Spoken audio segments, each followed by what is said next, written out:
Income from salary part 2 section 15 पढ़ा था last class में। एम्प्लॉयर एम्प्लॉय रिलेशन है तो सैलरी है, अगर एम्प्लॉयर एम्प्लॉय रिलेशन नहीं तो सैलरी नहीं है। सैलरी होने के लिए इनकम एम्प्लॉयर एम्प्लॉय के रिलेशन के थ्रू आनी चाहिए तो इस हेड में टैक्सेबल होगी, वरना नहीं। तो चार्जिंग सेक्शन 15 ये बता रहा था एम्प्लॉयर एम्प्लॉय रिलेशन। एग्जाम्पल हमने पढ़ लिए कि एमएलए एमपी को जो सैलरी मिलती है क्योंकि वो गवर्नमेंट का पार्ट है ना कि एम्प्लॉय, वो किस हेड में जाता है, वो अदर सोर्सेज में ना कि सैलरी में। पार्टनरशिप से पार्टनर को आता है वो पीजीबीपी है ना कि वो सैलरी है। फैमिली पेंशन विडो को मिल रही है वो क्या है, अदर सोर्सेज। खुद रिटायर हो गया खुद को पेंशन मिल रही है वो सैलरी है, लेकिन लाइफ पार्टनर को मिल रही है दैट इज फैमिली पेंशन, वो सैलरी नहीं है। पेपर चेक करते हैं, जिस कॉलेज में जॉब करते हैं वहां से पैसे मिले तो वो सैलरी में जुड़ेंगे। आप जॉब करते हो किसी नेशनल कॉलेज की या कोई डीएवी कॉलेज की, लेकिन यूनिवर्सिटी आपको पेपर चेक करने के पैसे देती है तो वो आपके लिए कौन सी इनकम है, अदर सोर्सेज, क्योंकि आप यूनिवर्सिटी के एम्प्लॉय नहीं, आप तो उस कॉलेज के एम्प्लॉय हो। ऐसी वेटर को टिप मिलती है, आप उसके एम्प्लॉयर नहीं हो, तो वो किस चैप्टर में फोल्ड होगा, अदर सोर्सेज। नेक्स्ट, नहीं उससे नहीं फर्क पड़ता, यूनिवर्सिटी से पे नहीं मिलती। ये जितने भी कॉलेज होते हैं ना, ये जैसे मान लो दिल्ली के कॉलेज हैं तो ये दिल्ली गवर्नमेंट के अंडर जो कॉलेज है, पेपर तो जहां मर्जी यूनिवर्सिटी में जाते हो, यूनिवर्सिटी का सिस्टम अलग होता है, यूजीसी नेट, यूनिवर्सिटी इनको पे नहीं देते। हरियाणा सरकार के कॉलेज हैं वो अगर कुरुक्षेत्र यूनिवर्सिटी के अंडर हैं तो यूनिवर्सिटी से पे नहीं मिलती, यूनिवर्सिटी को तो यूनिवर्सिटी ग्रांट कमीशन पैसा देता है। जो यूनिवर्सिटी का स्टाफ होता है ना वो यूजीसी के अंडर चलता है, वो एक फर्क है इनकी स्टेटस के अंदर। तो जो जिसका एम्प्लॉय है, सिंपल सी बात, जिसके आप अंडर हो, सैलरी लेते हो, उन्हीं से कुछ मिलेगा तो सैलरी में ऐड कर लो, किसी और से मिलेगा तो वो किस में जाएगा, अदर सोर्सेज में। बेसिस ऑफ चार्ज में सेक्शन 15 में बताया सैलरी कब टैक्सेबल होती है, ड्यू और रिसीव व्हिचएवर इज अर्लियर, जो भी चीज पहले हो। एडवांस मिली तो टैक्स, ड्यू होगी बट नहीं मिली तो भी टैक्स। मैंने 12 मंथ्स काम किया पर मुझे 10 मंथ्स की पे मिली, 2 मंथ्स की पे नहीं मिली तो टैक्स किस पे लगेगा, 12 मंथ्स पे, मिल जाएगी बाद में। एडवांस मिल गई 15 मंथ्स की मिल गई टोटल, 3 मंथ्स की एडवांस, तो 15 पे टैक्स लगेगा, कल को 9 मंथ्स पे टैक्स दे देना। अरियर ऑफ सैलरी जिस साल मिलती है उस साल टैक्सेबल, बताया था ना अरियर ऑफ सैलरी, पिछले कई सालों का पैसा आपको 2021 में मिल गया, क्या, अरियर ऑफ सैलरी रिसीव्ड, पुराना पैसा मिल गया, मान लो 7 लाख, ये क्या है, पिछले सालों का है, मान लो ये 15, 16, 16, 17, 17, 18, 18, 19, 19, 20 का है। ये पैसा अब आके मिल गया, इन सालों का है। किसी वजह से सरकार ने कोई तनख्वाह बढ़ाने की अनाउंसमेंट कब की, 2021 में आके विद इफेक्ट फ्रॉम 15, 16। वो बड़ी तनख्वाह तो यहां से, पर पहले तो टैक्स भरा नहीं, अब आके मिल गई इकट्ठे पैसे तो अब टैक्स लगेगा जिसमें ये पैसा मिलेगा। लेकिन आपको होगे सर इसमें दिक्कत है, स्लैब की दिक्कत आ जाएगी। आज बंदे की इनकम अच्छी खासी है, आज इनकम में जुड़ेगा तो वो 5 लाख से ऊपर होने पे 20, 10 लाख से ऊपर होने पे 30, थोड़े थोड़े मिलते तो सर टैक्स क्या लगता, कम। मान लो ये 1,40,40 मिलते हैं यहाँ, मान लो ये 5 साल का है 140, ऐसे मिलते हर साल तो ये किस स्लैब में आ जाता, हर साल मिलते तो लो स्लैब में आ जाता। अब आपको इकट्ठे मिले, क्लब्ड अमाउंट मिला, इकट्ठा मिला, ये अमाउंट हाई स्लैब में जा सकता है, तो इसे इनकम टैक्स समझता है।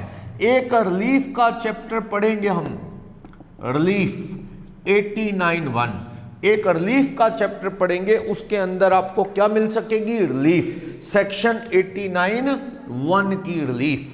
इस सेक्शन के अंदर 89(1) की रिलीफ के अंदर आपको डिपार्टमेंट इस तरह का देखेगा कि अगर ये थोड़े थोड़े मिलते, सपोज इस साल इनकम आपकी 5 लाख थी, इस साल 6 लाख है, इस साल 7, उसमें जुड़ते तो थोड़ा टैक्स लगता 20% स्लैब। आज मैं कह दूं आपकी अदर इनकम क्या है, इस अरियर के अलावा आपकी अदर इनकम 8 लाख है, 7 ये मिल गए तो आपकी इनकम कितनी होगी, 15। अब आपको दिक्कत यह है कि ऊपर 10 लाख के ऊपर वाले पे टैक्स क्या लग जाएगा, 30%। पहले मिलते थोड़े थोड़े तो वो शायद 20% में ही आ जाता। तो आज ठीक है, टैक्स पहले नहीं लगा, आज लगेगा, पर सर आज स्लैब ऊंची में चला गया है, तो इसलिए सरकार आपको क्या दे सकती है, 89(1) सेक्शन की रिलीफ कि तेरा फालतू टैक्स नहीं लेंगे, पास्ट में मिलते तेरे को थोड़े थोड़े कितना टैक्स और बनता वही दे दे हमें बस। अगर तुझे नहीं मिले 5 साल का 7 लाख रुपया, 5 ईयर का तुझे 140 करके मिलता, 140 5 साल में 7 लाख, तो आपको ये जो 7 लाख इकट्ठा मिलता तो 7 लाख रुपए पे क्या है, आज टैक्स ज्यादा लग रहा है, धीरे धीरे मिलता तो टैक्स कम लगता। चलो एक्स्ट्रा वाला टैक्स तुझे माफ कर देंगे, ये चीज कह रहा है। तो आपको टैक्स क्या कर सकता है डिपार्टमेंट, थोड़ा सा माफ कर सकता है। क्लियर। तो वो 89(1) की रिलीफ कैसे मिलेगी वो नेक्स्ट टॉपिक्स में हम पढ़ेंगे, मैं करके दिखा दूंगा एक क्वेश्चन। चलो, place of accrual of salary क्या होता है, जहां आप जॉब करते हो वही क्या होता है, place of accrual of salary, place of accrual of salary. But Indian सरकार की कोई नौकरी करे, इंडिया सरकार की कोई जॉब करे, उस केस में क्या होता है, जो कहीं भी जॉब करे भारत सरकार से सैलरी लेगा तो वो अक्रूड अराइज कहां मानी जाएगी, इंडिया। मान लिया जाएगा कि वो पैसा कहां कमा रहा है, ये मान लिया जाएगा। ठीक, यानी इंडिया में टैक्स लगना ही लगना है। भारत सरकार ने यूके एम्बेसी में एक यूके का आदमी हायर कर लिया, भारत सरकार ने उसे सैलरी दे रही है, तो वो यूके का आदमी कहां कमा रहा है, समझो पैसा, इंडिया में। इंडिया गवर्नमेंट से सैलरी मिलेगी तो वो क्या मानी जाएगी, earn within India. Okay, next, foregoing of salary, छोड़ दो सैलरी तो टैक्स लगेगा ही लगेगा, बताया था। और हां, सेंट्रल गवर्नमेंट को सरेंडर कर दो तो क्या हो सकता है, अगर आप सैलरी सेंट्रल गवर्नमेंट को सरेंडर कर दो तो उस पर टैक्स कम हो सकता है। ये सिचुएशन देखनी पड़ेगी, सेंट्रल गवर्नमेंट को सरेंडर कर दी कि नहीं। सैलरी का पे स्केल, ये मैंने आपको बताया था, सैलरी में 2 सिचुएशन होती है, सैलरी पे स्केल या कह दो सैलरी का ग्रेड। ये पे स्केल या ग्रेड क्या चीज है ये देखने की जरूरत है। बताया था ना, अगर ये ड्यू होती है, due on first day of next month, अगर कुछ ऐसा है तो क्वेश्चन कैसे चलेगा, क्वेश्चन 1 महीना जल्दी शुरू हो जाता है, मार्च 20 से क्वेश्चन फरवरी 21 तक की पे में चलेगा, बताया था। एक सिचुएशन ये, दूसरी सिचुएशन बताया था सैलरी कब ड्यू होती है, due at end of each month, salary her month के एंड में ड्यू होती है। उस केस में क्या कहता है, सैलरी हर मंथ के एंड में ड्यू होती हो तो क्वेश्चन कैसे चलेगा, अप्रैल 20 से लेके मार्च 21 की पे तक, महीने इसमें भी 12 है, इसमें भी 12 है, इसमें मार्च की पे, मार्च 21 की पे कब ड्यू होगी, मार्च 2021 की पे 1 अप्रैल 21 में ड्यू होगी, इसलिए इसको छोड़ देना होगा, नेक्स्ट ईयर टैक्सेबल होगी। यही कहानी कब हुई होगी इस सिचुएशन में, मार्च 2020 की पे 1 अप्रैल 20 में ड्यू होगी, तो ये जोड़नी पड़ेगी हमें, 1 महीना जल्दी कैलकुलेशन शुरू हो जाएगी, मार्च से फरवरी। और जबकि इसमें कैसे कैलकुलेशन शुरू होती है, नॉर्मल 12 मंथ्स है, अप्रैल टू मार्च ऐसे चलता है। तो ये देखना पड़ेगा क्वेश्चन किस सिचुएशन के अकॉर्डिंग है। पे स्केल बताया था कितनी कितनी पे बढ़ेगी उसके अकॉर्डिंग। तो इस पे स्केल से रिलेटेड एक सिचुएशन देख लेते हैं, हटा दूं ना, ये देखते हैं पे स्केल से रिलेटेड क्या है, क्योंकि क्वेश्चंस करते वक्त अगर पे स्केल कैलकुलेटेड नहीं सही हुआ तो अपना आगे क्वेश्चन होना ही नहीं। क्या, क्वेश्चन नंबर 1 देखना, क्वेश्चन नंबर 1 में पीयूष ने दिल्ली यूनिवर्सिटी में जॉब की है, इलस्ट्रेशन 1 में क्या पे स्केल है इसका, 37, 125 और 4950। कब जॉब लगाइए, 1 सितंबर 16 में, क्या पे है 37, 1 सितंबर 17 में क्या हो जाएगी 3825, 1 सितंबर 18 में 3950, 1 सितंबर 19 में 4075, 1 सितंबर 20 में क्या हो जाएगी 125 रुपए बढ़ रहे हैं, अब दो सिचुएशन है, एक तो क्या कह रहा है पढ़ो, इसकी 20-21 की सैलरी बनाओ जब सैलरी कब ड्यू होती हो, salary due on last day of each month, हर महीने के लास्ट डे, यानी अप्रैल वाली 30 अप्रैल को, मई वाली 31 मई को, मार्च वाली 31 मार्च को, ऐसे। तो क्वेश्चन कैसे चलना है हमारा, सिंपल, अप्रैल 2020 से लेके मार्च 2021 की पे तक, सिंपल 12 महीने ऐसे। तो लिख लो सारे महीने, अप्रैल मई जून जुलाई अगस्त सितंबर अक्टूबर नवंबर दिसंबर जनवरी फरवरी मार्च, ये 2021 के महीने शुरू हो गए, 21 के, यहाँ तक कौन से महीने हैं, 2020 के महीने हैं ये सारे, ठीक है ये सारे। तो आप ये देख लो इसमें पे कैसे चलेगी, सितंबर 1 को अगस्त वाली बढ़ के नहीं मिलेगी, इसका मतलब ये नहीं है कि 1 सितंबर को जो पे मिलेगी 4200 मिलेगी, नहीं, इसका मतलब है सितंबर की पे जब भी मिलेगी तो कितनी मिलेगी, 42। तो आप देखो अप्रैल वाली अप्रैल में, मई वाली मई में, तो ये मंथ जो है 5 महीने, अप्रैल मई जून जुलाई अगस्त, ये 5 महीने किसके हैं, 4075 के हैं 5 महीने, कितनी होगी देख लो। उसके बाद सितंबर से पे कितनी होगी इसकी, 40, ये 4075 पर मंथ है, यहाँ पे 4200 पर मंथ होगी ना, कितने महीने, सितंबर अक्टूबर नवंबर दिसंबर जनवरी फरवरी मार्च, 4200 पर मंथ के कितने मंथ हैं, 7, तो कितना हो गया, करो, ओके, ये कितना हो जाएगा, 30 320 20 375, तो 20 375 पे ये हो गए और 29 400 ये हो गए, तो टोटल बेसिक सैलरी कितनी होगी, टोटल बेसिक सैलरी पे स्केल के अकॉर्डिंग कितनी आ गई, 49775 आ गई।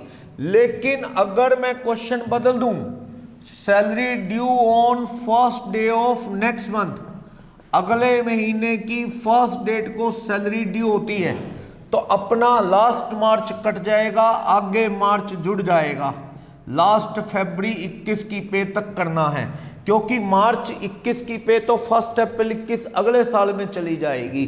तो पीछे साल क्या हुआ 1920 में, मार्च की पे टैक्स नहीं लगा, तो वो 1 अप्रैल को आएगी। तो मार्च अप्रैल मई जून जुलाई अगस्त सितंबर अक्टूबर नवंबर दिसंबर जनवरी फरवरी, ये 2021 में चले गए, ये सारे महीने 2020 वाले साल के हैं, 2020 ओके। 1 मार्च जुड़ गया, लास्ट वाला कट गया, फरवरी तक है। आप देखो कि ये जो जुड़ा है ये कितनी पे वाला है, ये जो मार्च में पे है वो 4075 है, जो कटा है लास्ट में मार्च वो 4200 वाला है। तो आप देख लो ये जो मंथ है, ये मंथ मार्च अप्रैल मई जून जुलाई अगस्त, 4075 वाले कितने महीने, 6, 1 महीना बढ़ गया, यहां 5 थे वहां 6 हो गए, और लास्ट में 1 महीना कटने से 4200 वाले कितने हो गए, कम हो गया 1। तो इससे टोटल क्या बनता है, बनाओ, मंथ 12 है, लास्ट से कट गया और आगे ऐड हो गया, करना 24450 25200, इन दोनों का आप टोटल कर लो, बेसिक सैलरी टोटल कितनी आ जाएगी, 49650 आ जाएगी। देख लो दोनों आंसर में क्या फर्क है, ये 49775 था, ये 49650 है, 125 रुपए का फर्क है, क्योंकि इसमें first day of next month में लास्ट मार्च कट गया, आगे मार्च जुड़ गया, ये मार्च जुड़ा 4075 वाला, जो कटा वो 4200 वाला, वही 125 रुपए आंसर में क्या गया, फर्क आ गया। समझ आया ये पे स्केल, अगले महीने की 1 को मिले चे अगले महीने की 5 को मिले चे 7 को मिले, कंसेप्ट यही रहेगा कि लास्ट वाला मंथ मार्च कट जाना है वो अगले साल में जाएगा, शुरू में 1 मार्च जुड़ जाना है पिछले साल वाला, तो वही 125 रुपए आंसर में फर्क आ गया। समझ आया ये, बोलो कोई डाउट, इस तरह से। तो ये क्वेश्चन इलस्ट्रेशन 1 इसी चीज की प्रैक्टिस करवा रहा था, पे स्केल से रिलेटेड क्वेश्चन बता रहा था ये, ओके। देखना क्वेश्चन नंबर 2 में भी ऐसा है, पे स्केल बनाना है आपको। जब ये जॉब लगाना 14,200 से स्टार्टिंग हुई इसकी जॉब की, 14,200 से इसकी स्टार्टिंग हुई है। यानी ये क्वेश्चन नंबर 2 में पे स्केल क्या है, क्वेश्चन नंबर 2 में 1 अगस्त 16 में ये जॉब लगा, पे स्केल तो 12,300 और कितने का था, 13,800 और 400 और 17,800। जब जॉब लगना चाहिए 12,000 से शुरू करो, हर साल 300 बढ़ाते जाओ, जब 13,800 हो गए फिर 4,400 बढ़ाते जाओ। तो इसकी स्टार्टिंग 1 अगस्त को स्टार्ट फ्रॉम कहां से हुई, इसकी स्टार्टिंग हमें कह रहा है ये जब जॉब लगा 1/8/16 को, कितनी तनख्वाह पे ज्वाइनिंग हुई इसकी, 14,200 पे। इसका मतलब ये पे स्केल ओल्ड होगा, पुराना पे स्केल होगा, सरकार लोगों को ये दे रही होगी। तो आपको जब जॉब ज्वाइन की गई पे स्केल नया ना दे के पुराना दिया, पर आपकी ज्वाइनिंग कितने पे हुई, 14,200। तो आप 1/8/16 को क्या तनख्वाह थी, 14,200। 1/8/17 को क्या हो जाएगी तनख्वाह, इसके बाद 400 रुपये जोड़ लो, 14,600। फिर 1/8/18 को क्या हो जाएगी, 15,000। फिर 1/8/19 को क्या हो जाएगी, 15,400। 1/8/20 को कितनी पे, 15,800। 21 में तो जाना ही नहीं, अगस्त में ये पे स्केल बढ़ाता गया क्योंकि ज्वाइनिंग आपकी ऐसे हुई थी। अब आपको कहता है सैलरी कब ड्यू होती है आपकी, कुछ नहीं बोला, कैसे, तो सैलरी कैसे ड्यू मान लूं, सपोज सैलरी कैसे ड्यू होती है, salary due at end of each month, हर महीने के एंड में सैलरी ड्यू होती हो। तो क्वेश्चन नॉर्मल चलेगा, अप्रैल 20 से लेके मार्च 21 तक चलेगा। तो अप्रैल में जून जुलाई अगस्त सितंबर अक्टूबर नवंबर दिसंबर जनवरी फरवरी मार्च 21 तक चलेगा। ये 21 ये 20 के महीने हैं, ओके ये 20 है। तो आप देखो इसकी तनख्वाह अगस्त तक तो क्या रहेगी, जुलाई तक 15,400। 1 अगस्त की पे जब भी मिलेगी बढ़ के मिलेगी। तो आप देखो ये महीने और ये महीने, 4 महीने किसके हैं, 15,400 के हैं 4 महीने, अप्रैल में जून जुलाई। उसके बाद है ये कितनी होगी तनख्वाह, 15,800 महीने की, 8 महीने वो हैं। करना टोटल इसका और इसका 61,600 1,26,400, दोनों का टोटल कर लो तो कितना बन गया, बेसिक सैलरी 188। इस तरह अगर एंड में ड्यू मानो, अगर शुरू में ड्यू मानूंगा तो फिर क्या होगा, मुझे 1 महीना और जोड़ना पड़ेगा। ये 15,400 के 5 महीने हो जाएंगे, 15,800 का मार्च कटने से 7 महीने रह जाएंगे। आंसर में 400 रुपये आंसर क्या आ जाएगा, कम। ये 188 की जगह 187,400 आ जाएगा। इस तरह से क्लियर। थर्ड में कह रहा अगले महीने की कब शुरू होती है तनख्वाह, ड्यू होती है 7th को। नहीं, पेड से मतलब नहीं है मेरे को। ये थर्ड में कह रहा है सुदामा जॉब करता है कंपनी में, सैलरी ड्यू कब होती है, एंड में। Salary due at end of each month, at end of each month. अगर सैलरी हर महीने के एंड में ड्यू होगी तो क्वेश्चन नॉर्मल चलेगा, अप्रैल 20 से लेके मार्च 21 तक चलेगा बस, क्योंकि मिलेगी कब उससे मतलब नहीं। हमारा कंसेप्ट क्या है, ड्यू और receive whichever is earlier. Due तो एंड में हो जाती है ना हर महीने के, पेड कब होती है, 7th ऑफ नेक्स्ट मंथ। इससे कोई मतलब हमें नहीं है, 7th ऑफ नेक्स्ट मंथ से कोई मतलब हमें नहीं है। क्लियर, इस तरह से। लेकिन क्वेश्चन नंबर 4 में कहता है कि ड्यू भी 1st ऑफ नेक्स्ट मंथ हो, पेड भी 7th को, तो फिर ठीक है। सैलरी ड्यू कब होती है, due on 1st day of next month, अगले महीने की 1 तारीख को। एंड पेड कब होती है, paid on 7th of next month. तो इसका मतलब आप देखो इस साल ना ड्यू हुई ना पेड हुई, दोनों ही नहीं हुए। तो इसका मतलब इस 1 मंथ की पे टैक्स इस साल लग नहीं सकता। क्वेश्चन कैसे शुरू हो जाएगा, मार्च 20 से लेके फरवरी 21 की पे तक चलेगा। मार्च 20 से लेके फरवरी 21 की पे तक चलेगा। क्लियर है ना ये। तो अपने को ये देखना पड़ेगा कि ये ड्यू का चक्कर क्या है। समझ आया, बोलो कोई डाउट। ना ड्यू ना रिसीव, अगले साल होगी। मार्च की पे काट दी अपन ने, मार्च 21 की, आगे जोड़ कौन सी ली, मार्च 20 की। फिफ्थ में कहता है अगर इलस्ट्रेशन 3 में इसकी सैलरी अप्रैल 21 की और मई 21 की एडवांस में मिल गई मार्च में। अच्छा, थर्ड क्वेश्चन में सैलरी एंड में ड्यू होती है। इलस्ट्रेशन 3 से क्या बना रहा है? इलस्ट्रेशन 5 हमें कह रहा है सैलरी ड्यू कब होती है? Salary due at end of each month, लेकिन मिलती थोड़ा लेट है, at the end of each month. तो क्वेश्चन नॉर्मल चलना है, अप्रैल 20 से लेके क्या चलना है? मार्च 21। इसके अलावा 2 महीने की सैलरी क्या ले लिया आपने? 2 मंथ सैलरी एडवांस, अप्रैल और मई 21 वाली। तो इसका मतलब टोटल कितनी पे? साल ये और 2 महीने ये, 14 महीने की सैलरी जो है वो क्या हो जाएगी? टैक्सेबल।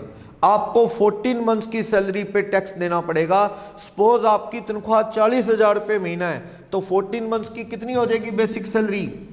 40,000 रुपये महीने के हिसाब से 12 महीने की तो एक होगी सैलरी 480, और 2 महीने की सैलरी क्या होगी? एडवांस। 40,000 रुपये महीने के हिसाब से 2 महीने की एडवांस, टोटल कितने रुपए होगी ये? 5,60,000 हो गई। समझ आया ये? बोलो कोई डाउट, प्रॉब्लम कोई इसमें? ये जी। तो इस तरह से इलस्ट्रेशन 5 जो है अपना पे स्केल बनाने से रिलेटेड हो गया। इस तरह से एडवांस सैलरी 5वें क्वेश्चन में टैक्सेबल होगी। अब मैं फॉर्मेट की बात करता हूं कि हाउ इसमें सैलरी में टैक्सेबल सैलरी निकालनी हो तो उसका फॉर्मेट क्या है? ओके, ऐसा है फॉर्मेट। देखो page number 3 of the notes, computation of salary income. Salary income कैसे पता लगेगी देखना। क्या? बेसिक सैलरी पे स्केल से आ जाएगी, according to pay scale, pay scale के अकॉर्डिंग आ जाएगी, according to pay scale. Plus इसमें एक ना डीए होता है, डीए तरह के और भी अलाउंसेस होते हैं, डीए एंड अदर अलाउंसेस। ऐसा है, डीए की फुल फॉर्म होती है डियरनेस अलाउंस। ये महंगाई भत्ता इन्फ्लेशन की वजह से मिलता है। ये भाई जैसे मार्केट में महंगाई बढ़ रही है तो आपकी तो रियल इनकम कम हो जाएगी। ऐसे तो आज आप 10,000 रुपये लेते हैं, अगले साल भी 10,000 रुपये महीना हो तो आपकी तो इनकम कम हो रही है। क्यों? महंगाई बढ़ने से आपकी परचेजिंग पावर कम हो रही है। तो इस हिसाब से आपकी तनख्वाह बढ़ती है। कंपनी भी, सरकार भी आपको क्या देते हैं? डीए, डियरनेस अलाउंस, महंगाई भत्ता, महंगाई के लिए मिलता है। ये 2 तरह का होता है, एक तो डीए प्लेन कुछ ना लिखा हो और एक डीए इफ लिखा होता है। मतलब इसका DA dearness allowance under the retirement benefit, यानी आप कह सकते हो DA part of retirement benefit, या फिर लिखा होता है DA under the term of employment. इसका दूसरा नाम इस तरह के डीए का डीपी भी है। इस तरह के डीए को आप डियरनेस पे भी बोल सकते हैं, डियरनेस पे। कहीं पे डीपी लिखा हो तो आप समझ लेना DA under the term of employment. क्या फर्क है? डीए के साथ कुछ नहीं लिखा, आपको पेपर में कह देता है डीए 1,000 रुपये महीना मिलता है बस। तो ये कौन से वाला डीए है? प्लेन। जब तक जॉब रहेगी लेते रहो डीए, फुल्ली टैक्सेबल है, लेते रहो, फुल्ली टैक्सेबल है जब तक जॉब रहेगी। लेकिन जब आप रिटायर हो जाओगे ना, ऑन रिटायरमेंट आपको कई महीने का सैलरी मिलना है। On retirement salary of several month, आपको काफी कुछ मिलता है उस वक्त जब आप रिटायर होते हो। ग्रेचुटी मिलती है, आप पढ़ेंगे, ग्रेचुटी गिफ्ट की तरह है। लीव सैलरी, छुट्टियों का पैसा मिलता है, एटसेट्रा। ये जो पैसा मिलेगा इसमें डीए मिलेगा या सिर्फ बेसिक मिलेगी? सिर्फ बेसिक मिलेगी, डीए नहीं। मैं कहीं नौकरी लगा, मुझे उन्होंने कहा सर आपको 50,000 रुपये बेसिक सैलरी देंगे और 10,000 रुपये डीए देंगे। मैंने कहा डीए के डीपी? उन्होंने कहा सिर्फ डीए। मैं समझ गया कि जब मैं रिटायर होऊंगा कई साल बाद, मुझे कई महीनों की छुट्टियां जो मैंने नहीं ली उसके पैसे मिलेंगे, एक गिफ्ट की तरह ग्रेचुटी मिलेगी। ग्रेचुटी मिलती है 1 साल जॉब करने पे आधे महीने की, 1 साल जॉब करोगे तो आधे महीने की पे मिल जाती है। अगर आप 20 साल नौकरी करके रिटायर होगे ना तो आपको 10 मंथ्स की लगभग ग्रेचुटी मिल जाती, तनख्वाह मिल जाती है। That's called gratuity. बंदे ने अपनी यंग एज, पैसा कमाने की सारी एज कैसे गुजार दी बंदे ने, उनके यहां काम करते। जब बुजुर्ग हुआ, सारे की जरूरत थी, आपने कहा जी अपना रास्ता दे, बुजुर्ग है चलता बन। बंदे की हालत कितनी मिजरेबल है, सारी जिंदगी वो मेहनत करता रहा, अब आप कह दो जी अब छुट्टी, तो उसको ना सरकार कहती है पैसा दो एम्प्लॉय को। जब वो रिटायर होगा उसकी जो छुट्टियां, जैसे ना हर आदमी को साल में ना लीव मिलती हैं 20 दिन 30 दिन 40 दिन, वो नहीं लेता तो वो लीव क्या होती रहती है उसके अकाउंट में, क्लब होती रहती है। जब रिटायर होता है उसे क्या मिल जाता है, लीव सैलरी, छुट्टियों का पैसा। ये ग्रेचुटी और चीज है, ये तो आपकी बची हुई छुट्टियों का पैसा है। ग्रेचुटी तो गिफ्ट कितना है, 1 साल नौकरी करोगे तो आधे महीने की पे गिफ्ट में मिलेगी। 20 साल नौकरी करोगे तो कितने महीने की पे, 10। 30 ईयर जॉब करके रिटायर होगे तो 15 महीने की पे एज गिफ्ट मिलेगी, एम्प्लॉयर देगा। तो वो जो इतने महीनों की छुट्टियों का पैसा मिलेगा या ग्रेचुटी मिलेगी, क्या उसकी कंपटीशन में डीए लेना है कि नहीं, ये बात जब जॉब लगते हो तभी बता दी जाती है। मैं जॉब करता रहा, जब मैं रिटायर हुआ मुझे 15 महीने का डीए तनख्वाह मिलनी है। बेसिक तो मिलेगी, डीए मिलेगा ना, क्योंकि मेरा डीए कौन सा था, प्लेन। अगर मैं नौकरी लगा, मैंने पूछा उनसे भाई साहब डीए कौन सा है, वो कहते हैं डीपी है सर, डीपी मींस डियरनेस पे। इसका मतलब डीए कौन सा, रिटायरमेंट बेनिफिट वाला।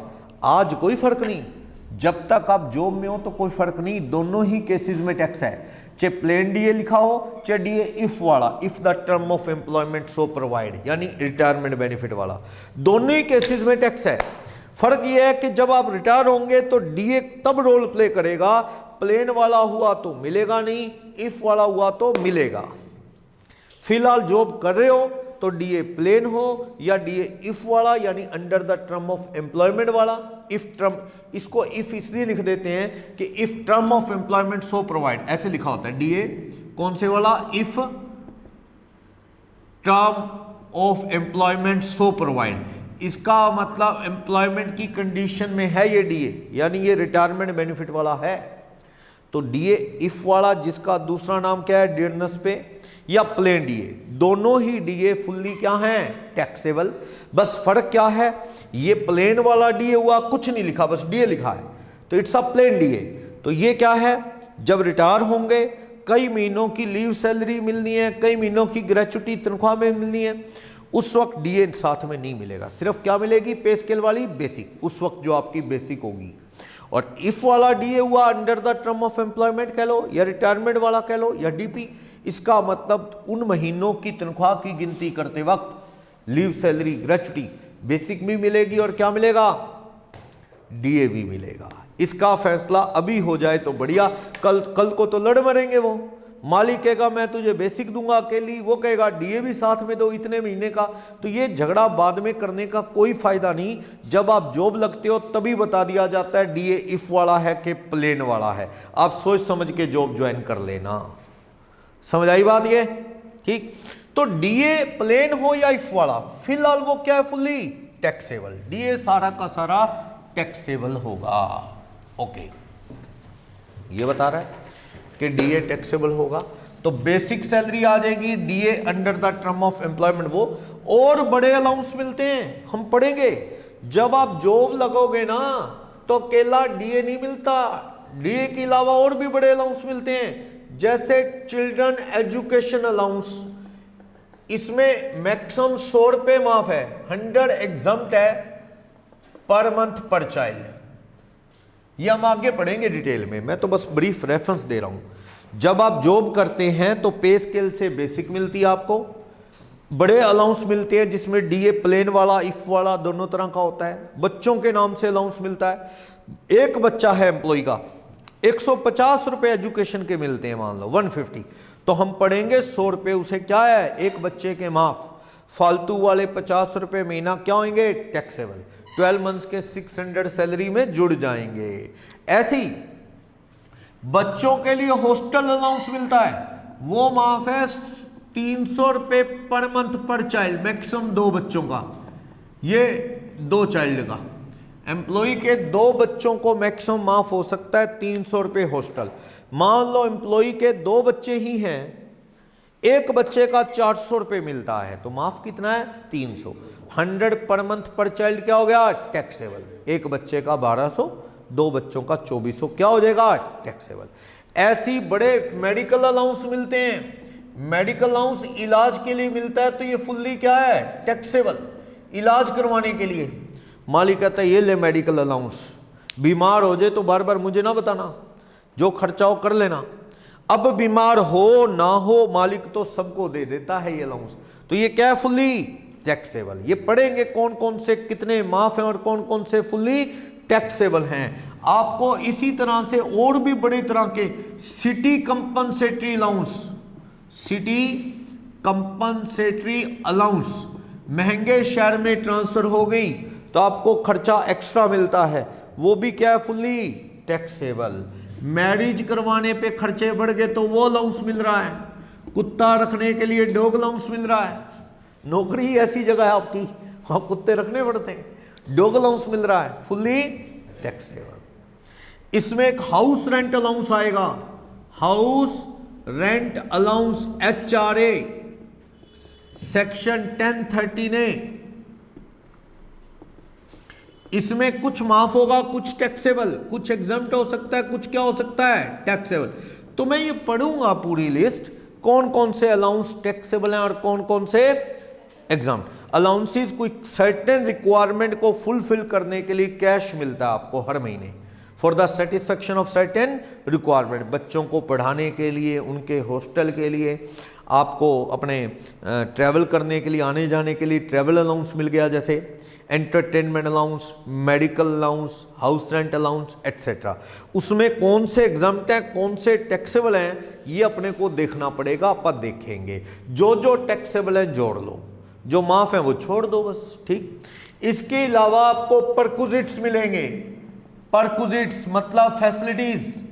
ये तो अलाउंसेस में तो क्या था कि आपको कैश मिलता था हर महीने, खर्चा हो ना हो, इलाज हो ना हो, आपको मेडिकल अलाउंस मिल गया, बच्चों को पढ़ाने के लिए एजुकेशन अलाउंस मिल गया, महंगाई के लिए डेयरनेस अलाउंस मिल गया, मैरिज अलाउंस, फैमिली अलाउंस मिल गया, ट्रैवल अलाउंस मिल गया, डेली अलाउंस खर्चे पानी, जैसे बस कंडक्टर है, बस के साथ ही जा रहा है दूर दूर, तो खाने पीने के लिए उसे डेली अलाउंस मिल जाता है, तो ये एंटरटेनमेंट अलाउंस भी होता है। तो कई सारी लिस्ट है, कुछ टैक्सेबल है और कुछ एग्जाम।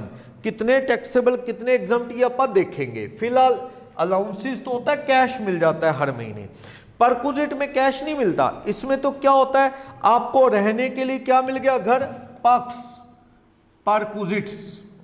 परक्विजिट्स का मतलब फैसिलिटीज मिलती हैं, जैसे आपको मोटर कार मिल जाना, बाइक का मिल जाना, सर्वेंट का मिल जाना, सर्वेंट प्रोवाइडेड, नौकर दे दिया माली वाली, ओके, कार मिल गई, रेंट फ्री हाउस मिल गया, मालिक कहता है जा उस घर में रह जा फ्री में, रेंट फ्री हाउस मिल जाता है, खाना मिल जाता है, फूड, फूड अपन पढ़ेंगे, एक टाइम का 50 रुपये पर मील माफ है, उससे ज्यादा होगा तो टैक्सेबल होगा, अप टू 50 एग्जम्प्ट होता है, अप टू 50।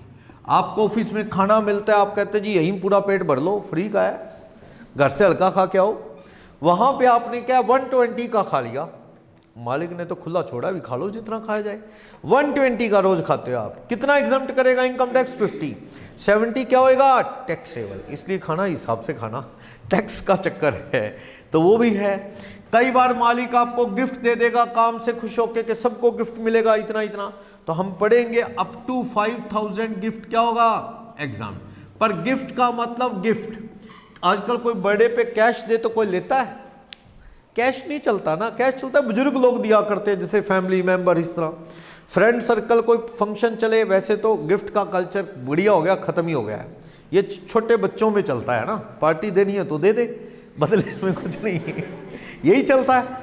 तो बच्चों में तो अभी भी चलता है ना कि वो पार्टी देगा या उसके फैमिली वाले फंक्शन करेंगे तो दूसरे वाले क्या है गिफ्ट दे के आएंगे, फिर वो रिटर्न गिफ्ट दे के जाएंगे। वैसे ड्रामा ये देखा जाए तो भी जिसका मन खुश होता है पार्टी देनी है दे दो, गिफ्ट विफ्ट कुछ चक्कर नहीं एक्सपेक्ट करना चाहिए और उनको टेंशन खड़ी हो जाए, फोन आ गया भी आज बर्थडे आ जाओ, पहले तो उन परिवार वालों को टेंशन होगी भी पहले गिफ्ट लाओ तो वो सिस्टम है। फिर वो गिफ्ट भी ऐसे लाते हैं, ये फंक्शन कहाँ है, एक बहुत बड़े रिजॉर्ट में है तो भैया उसी हिसाब से लेके जाओ, घर में है तो उसी हिसाब से लेके जाओ।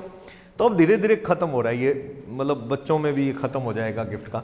चलो अगर एम्प्लॉयर सबको गिफ्ट दे रहा है कि सबको गिफ्ट दो, इस साल हमने खूब प्रॉफिट कमाया है, एम्प्लॉयर को लगता है एम्प्लॉय की मेहनत है उसमें, सबको गिफ्ट, तो वो काइंड में देना है, सामान देना है, कैश नहीं। कैश तो 1000 रुपये भी दिया ना वो टैक्सेबल है, कैश में माफ नहीं, सामान दिया जाता है, काइंड में गिफ्ट है। तो हम पढ़ेंगे आगे जाके अप टू ₹5000 क्या है एग्जाम। मान लो सबको गिफ्ट में वॉशिंग मशीन बांट दी गई, एक एक सारी वॉशिंग मशीन 8000 वाली हैं, सब एम्प्लॉय को मिल गई एक एक वॉशिंग मशीन, तो 5000 रुपए तक एग्जाम। ऊपर कितना है 3, इनकम में कितना जुड़ेगा सैलरी में 3। ऐसे तो हम पढ़ेंगे, आपको बड़ी फैसिलिटी मिलती हैं, गाड़ी, नौकर चाकर, बच्चों की फ्री एजुकेशन, मालिक अपने स्कूल में ही पढ़ा देता है, कहता है पैसे नहीं देता मैं। देखो पैसे देना हर महीने अलाउंस हो गया, लेकिन मालिक कहता अलाउंस नहीं देता, आओ मेरा अपना स्कूल है, आजो बच्चों को पढ़ा लो यहाँ पे, दैट इज फैसिलिटी। पैसा दे दिया इलाज करवा लो हर महीने, दैट इज मेडिकल अलाउंस। और आपका मेडिकल ट्रीटमेंट करवा दिया मालिक ने, कहता भाई ले मेरा हॉस्पिटल आ जा, इसमें ट्रीटमेंट करवा देता हूं, तो ये है फैसिलिटी। घूमने फिरने का भी पैसा मिलता है, हाँ, leave travel concession, leave travel concession यानी कि LTC सुना होगा आपने, बैंक वाले इंश्योरेंस वालों को मिलता है पैसा, तो ये फैसिलिटी है कि कर ले यार एंजॉय, तेरे को पैसे हम दे देंगे, जो तेरा खर्चा लगेगा आने जाने का जो भी बिल दिखा देना, that is leave travel concession. ये भी क्या है फैसिलिटी। कई जगह तो बिजली पानी फ्री मिलता है मालिक से, इलेक्ट्रिसिटी बिल, वाटर बिल, ये भी क्या है फैसिलिटी। मालिक तो फ्री दे देगा, उसका दिल बड़ा है, लेकिन इनकम टैक्स वालों का क्या करें, वो कहते हैं हमने तो टैक्स लगाना है, फ्री क्यों दी, ये बिजली पानी फ्री क्यों दी, नौकर मिले फ्री क्यों, कार क्यों दी, रहने का घर क्यों दिया, गिफ्ट क्यों दिए, खाना क्यों खिलाया, हम तो इन चीजों पे क्या लगाएंगे टैक्स। इसमें कितना कितना माफ है और कितना टैक्सेबल है ये पढ़ना पड़ेगा, कि आपको कुछ माफ भी हो सकता है और कुछ टैक्सेबल भी, या पूरा टैक्सेबल या पूरा माफ भी हो सकता है। तो वो तो कंसेप्ट पढ़ के पता लगेगा फैसिलिटीज में क्या क्या मिलेगा और कितना टैक्सेबल कितना माफ होगा। इसके अलावा profits in lieu of salary, salary की जगह आपको कुछ और नाम से, जैसे बोनस मिल गया आपको, आपके PF में डाल देता है, प्रोविडेंट फंड में, कि जब आप रिटायर होगे पैसा मिलेगा आपको, होता है ना, जहां आप जॉब कर रहे हो आपके अकाउंट में डाले जा रहा है मालिक हर महीने, जब आप रिटायर होंगे पैसा मिलेगा ना, आज नहीं मिल रहा तो क्या हो गया।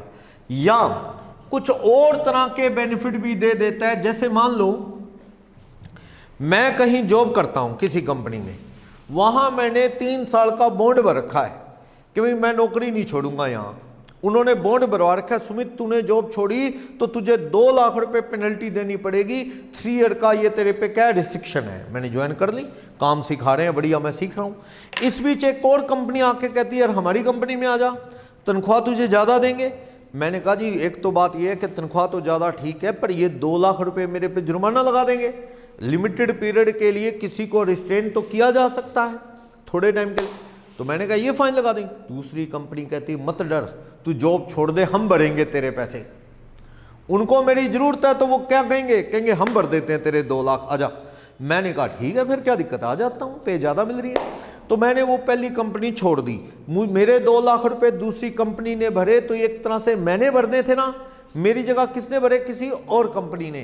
तो वो भी क्या part of salary, job join से पहले ही सैलरी मिल गई, देख लो आप, वो सैलरी के अंदर जुड़ता है, ये आपको बेनिफिट मिलता है अगर ऐसा। तो जो भी पैसा, सिंपल सी बात है, बिफोर ज्वाइनिंग जॉब मिलता है, ड्यूरिंग जॉब मिलता है, आफ्टर टर्मिनेशन ऑफ जॉब मिलता है, नौकरी जाने के बाद मिलता है टर्मिनेशन ऑफ जॉब। ये सारा पैसा ही चाहिए चाहिए चाहिए। ये सारा का सारा पैसा ही क्या है, सैलरी है। चाहे नौकरी ज्वाइन करने से पहले जैसे ये मिला कंपनसेशन उन्होंने दे दिया कि ले भर दे, ड्यूरिंग जॉब तो आप सैलरी लेती हो मंथली, वो जॉब जाने के बाद भी मिलता है। हाँ, नौकरी से निकालने पे कंपनसेशन मिलता है कई बार, टर्मिनेशन कंपनसेशन। मालिक ने आपको निकाल दिया, आप कहते हैं मैं कोर्ट में जाऊंगा केस करूंगा, मालिक कहता है मुंह बंद करने के लिए ये पकड़ 4 लाख 3 लाख 6 लाख, ये क्या है, दैट इज रिट्रेंचमेंट कंपनसेशन कह लो या टर्मिनेशन, रिट्रेंचमेंट कह लो या टर्मिनेशन कंपनसेशन कह लो। ये फुल्ली क्या है, पढ़ेंगे अपन इसका रूल डिटेल में, टैक्सेबल हो सकता है। यानी during job, after termination, before joining job, जो भी मिलता है सामने वाले से वो क्या है, सैलरी। मेरे उन्होंने 2 लाख भर दिए बिफोर ज्वाइनिंग, वो भी सैलरी है। मैं वहां काम करूंगा उस कंपनी में, जो पैसे लूंगा वो भी सैलरी। मैं वहां से नौकरी से निकाल दिया गया, मुझे कंपनसेशन मिल रहा है, वो भी क्या है, सैलरी है।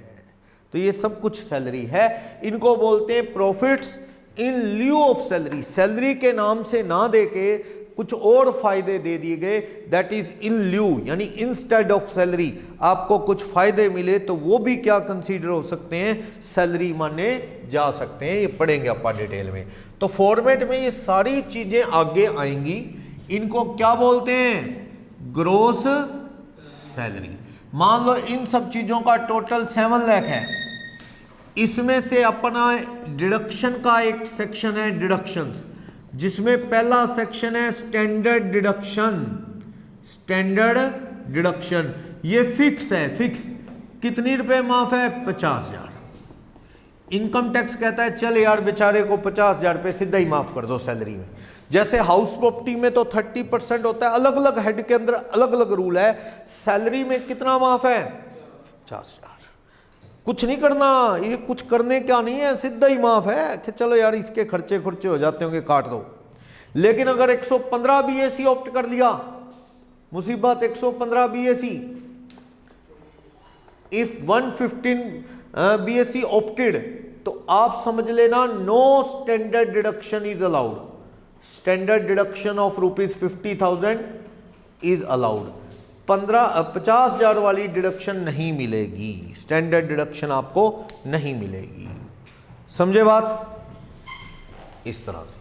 तो कहने का मतलब आपको ये डिडक्शन देनी है। और 2 डिडक्शन आगे पढ़ूंगा, एंटरटेनमेंट अलाउंस की, ये क्या है पढ़ेंगे आगे। 16(3) और मिलेगी प्रोफेशनल या एम्प्लॉयमेंट टैक्स की। ये टैक्स क्या है ये बात आगे करेंगे, एंटरटेनमेंट अलाउंस की भी बात करेंगे। फिर जाके कौन सी सैलरी आएगी, टैक्सेबल सैलरी। फॉर्मेट बता रहा हूं मैं, पे स्केल से आती है बेसिक सैलरी, पे स्केल बना के देखा, क्वेश्चन किए। अलाउंसेस कौन कौन से आएंगे, कौन से माफ, कौन से टैक्सेबल, वो पढ़ेंगे। और बाकी 115 BAC ने टांग अड़ा दी है। वो कहता है जी अगर 115 BAC ऑप्ट करना है स्टैंडर्ड डिडक्शन नहीं मिलेगी, और कुछ अलाउंसेस भी माफ नहीं होंगे। तो जनरल रूल में जो माफ होंगे ना 115 BAC में माफ नहीं होंगे। ICI ने तो, कुछ बुक राइटर ने भी तो अपना सारा मटेरियल यूं ही प्रिंट कर दिया पिछले वाला। 115 BAC है ही नहीं, लेटेस्ट जो ICI की बुक्स हैं ना, वो हाउस प्रॉपर्टी में ना सैलरी में, कुछ ही नहीं। वो कहते हैं एंड में जाके पढ़ा देंगे, बच्चे को बता देंगे एंड में एक साथ, भाई पूरे सिलेबस में 115 BAC ऑप्ट करने से यहाँ ये डिडक्शन नहीं मिलेंगी एक बार में। हम चैप्टर पे मेहनत क्यों करें, सारे नोट्स अपडेट करें। उन्होंने एज इट इज पिछले वाली बुकलेट की डेट बदल के दे दी ICI ने। 115 BAC का रेफरेंस तक नहीं है सैलरी में। और जब बच्चा लास्ट में पढ़ेगा उसके दिमाग में इतना याद रह जाएगा कि 115 BAC लगा के ये वाला अलाउंस लेस करूँ ना करूँ, हाउस प्रॉपर्टी में डिडक्शन लेस करूं ना करूं, सारा एक साथ याद नहीं रहना। उसे हैबिट जो पड़ी होती है वैसी करेगा वो। तो बीच में देना चाहिए 115 BAC का क्या रोल है, आप करेंगे। तो फॉर्मेट में बेसिक सैलरी, अलाउंसेस कितने टैक्सेबल कितने माफ, परक्विजिट यानी फैसिलिटी का कितना टैक्सेबल अमाउंट है या माफ है, फिर कुछ फायदे हैं, बोनस, PF में पैसा डालना एम्प्लॉय के, कंपनसेशन देना before joining, after retrenchment etcetera, that is gross salary. Gross salary पे टैक्स नहीं लगता, इसमें से क्या मिलती है, डिडक्शन। एक डिडक्शन जान लो फिलहाल, स्टैंडर्ड डिडक्शन, सीधा ही कितने माफ है 50। 115 बीएससी ऑप्ट कर लिया तो वो 50,000 भी माफ नहीं है, इसके लिए कुछ करना नहीं, सीधा ही फ्लैट माफ है ये 50,000। दो और डिडक्शन है वो बाद में देखेंगे, कौन कौन सी, एंटरटेनमेंट की और प्रोफेशनल टैक्स की, ये बाद में। तो सैलरी का फॉर्मेट समझ आया, ओके।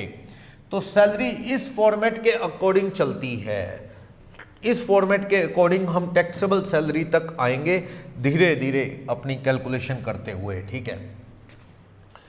तो नोट्स के अकॉर्डिंग ये जो मैंने टॉपिक पढ़ा format page number 3 of the chapter, वहां लिखा है, सेक्शन लिखे गए हैं, परक्विजिट का 17.2, अलाउंसेस का 17.3 क्लोज टू, ठीक। तो 17.2 परक्विजिट का याद रख लेना आप, और डिडक्शन के सारे हम पढ़ेंगे आगे जाके, 16.1a, 16.2, 16.3 पढ़ेंगे। फिलहाल सैलरी में क्या क्या ऐड होता है पढ़ना, पेज नंबर 3 के मिडल में। बेसिक सैलरी फुल्ली टैक्सेबल है, हर हाल में टैक्सेबल होगी, नाम चाहे सैलरी हो चाहे वेजिज हो, जो पर मंथ आप जॉब कर रहे हो पैसा मिल रहा है वो क्या है, सैलरी, फुल्ली टैक्सेबल।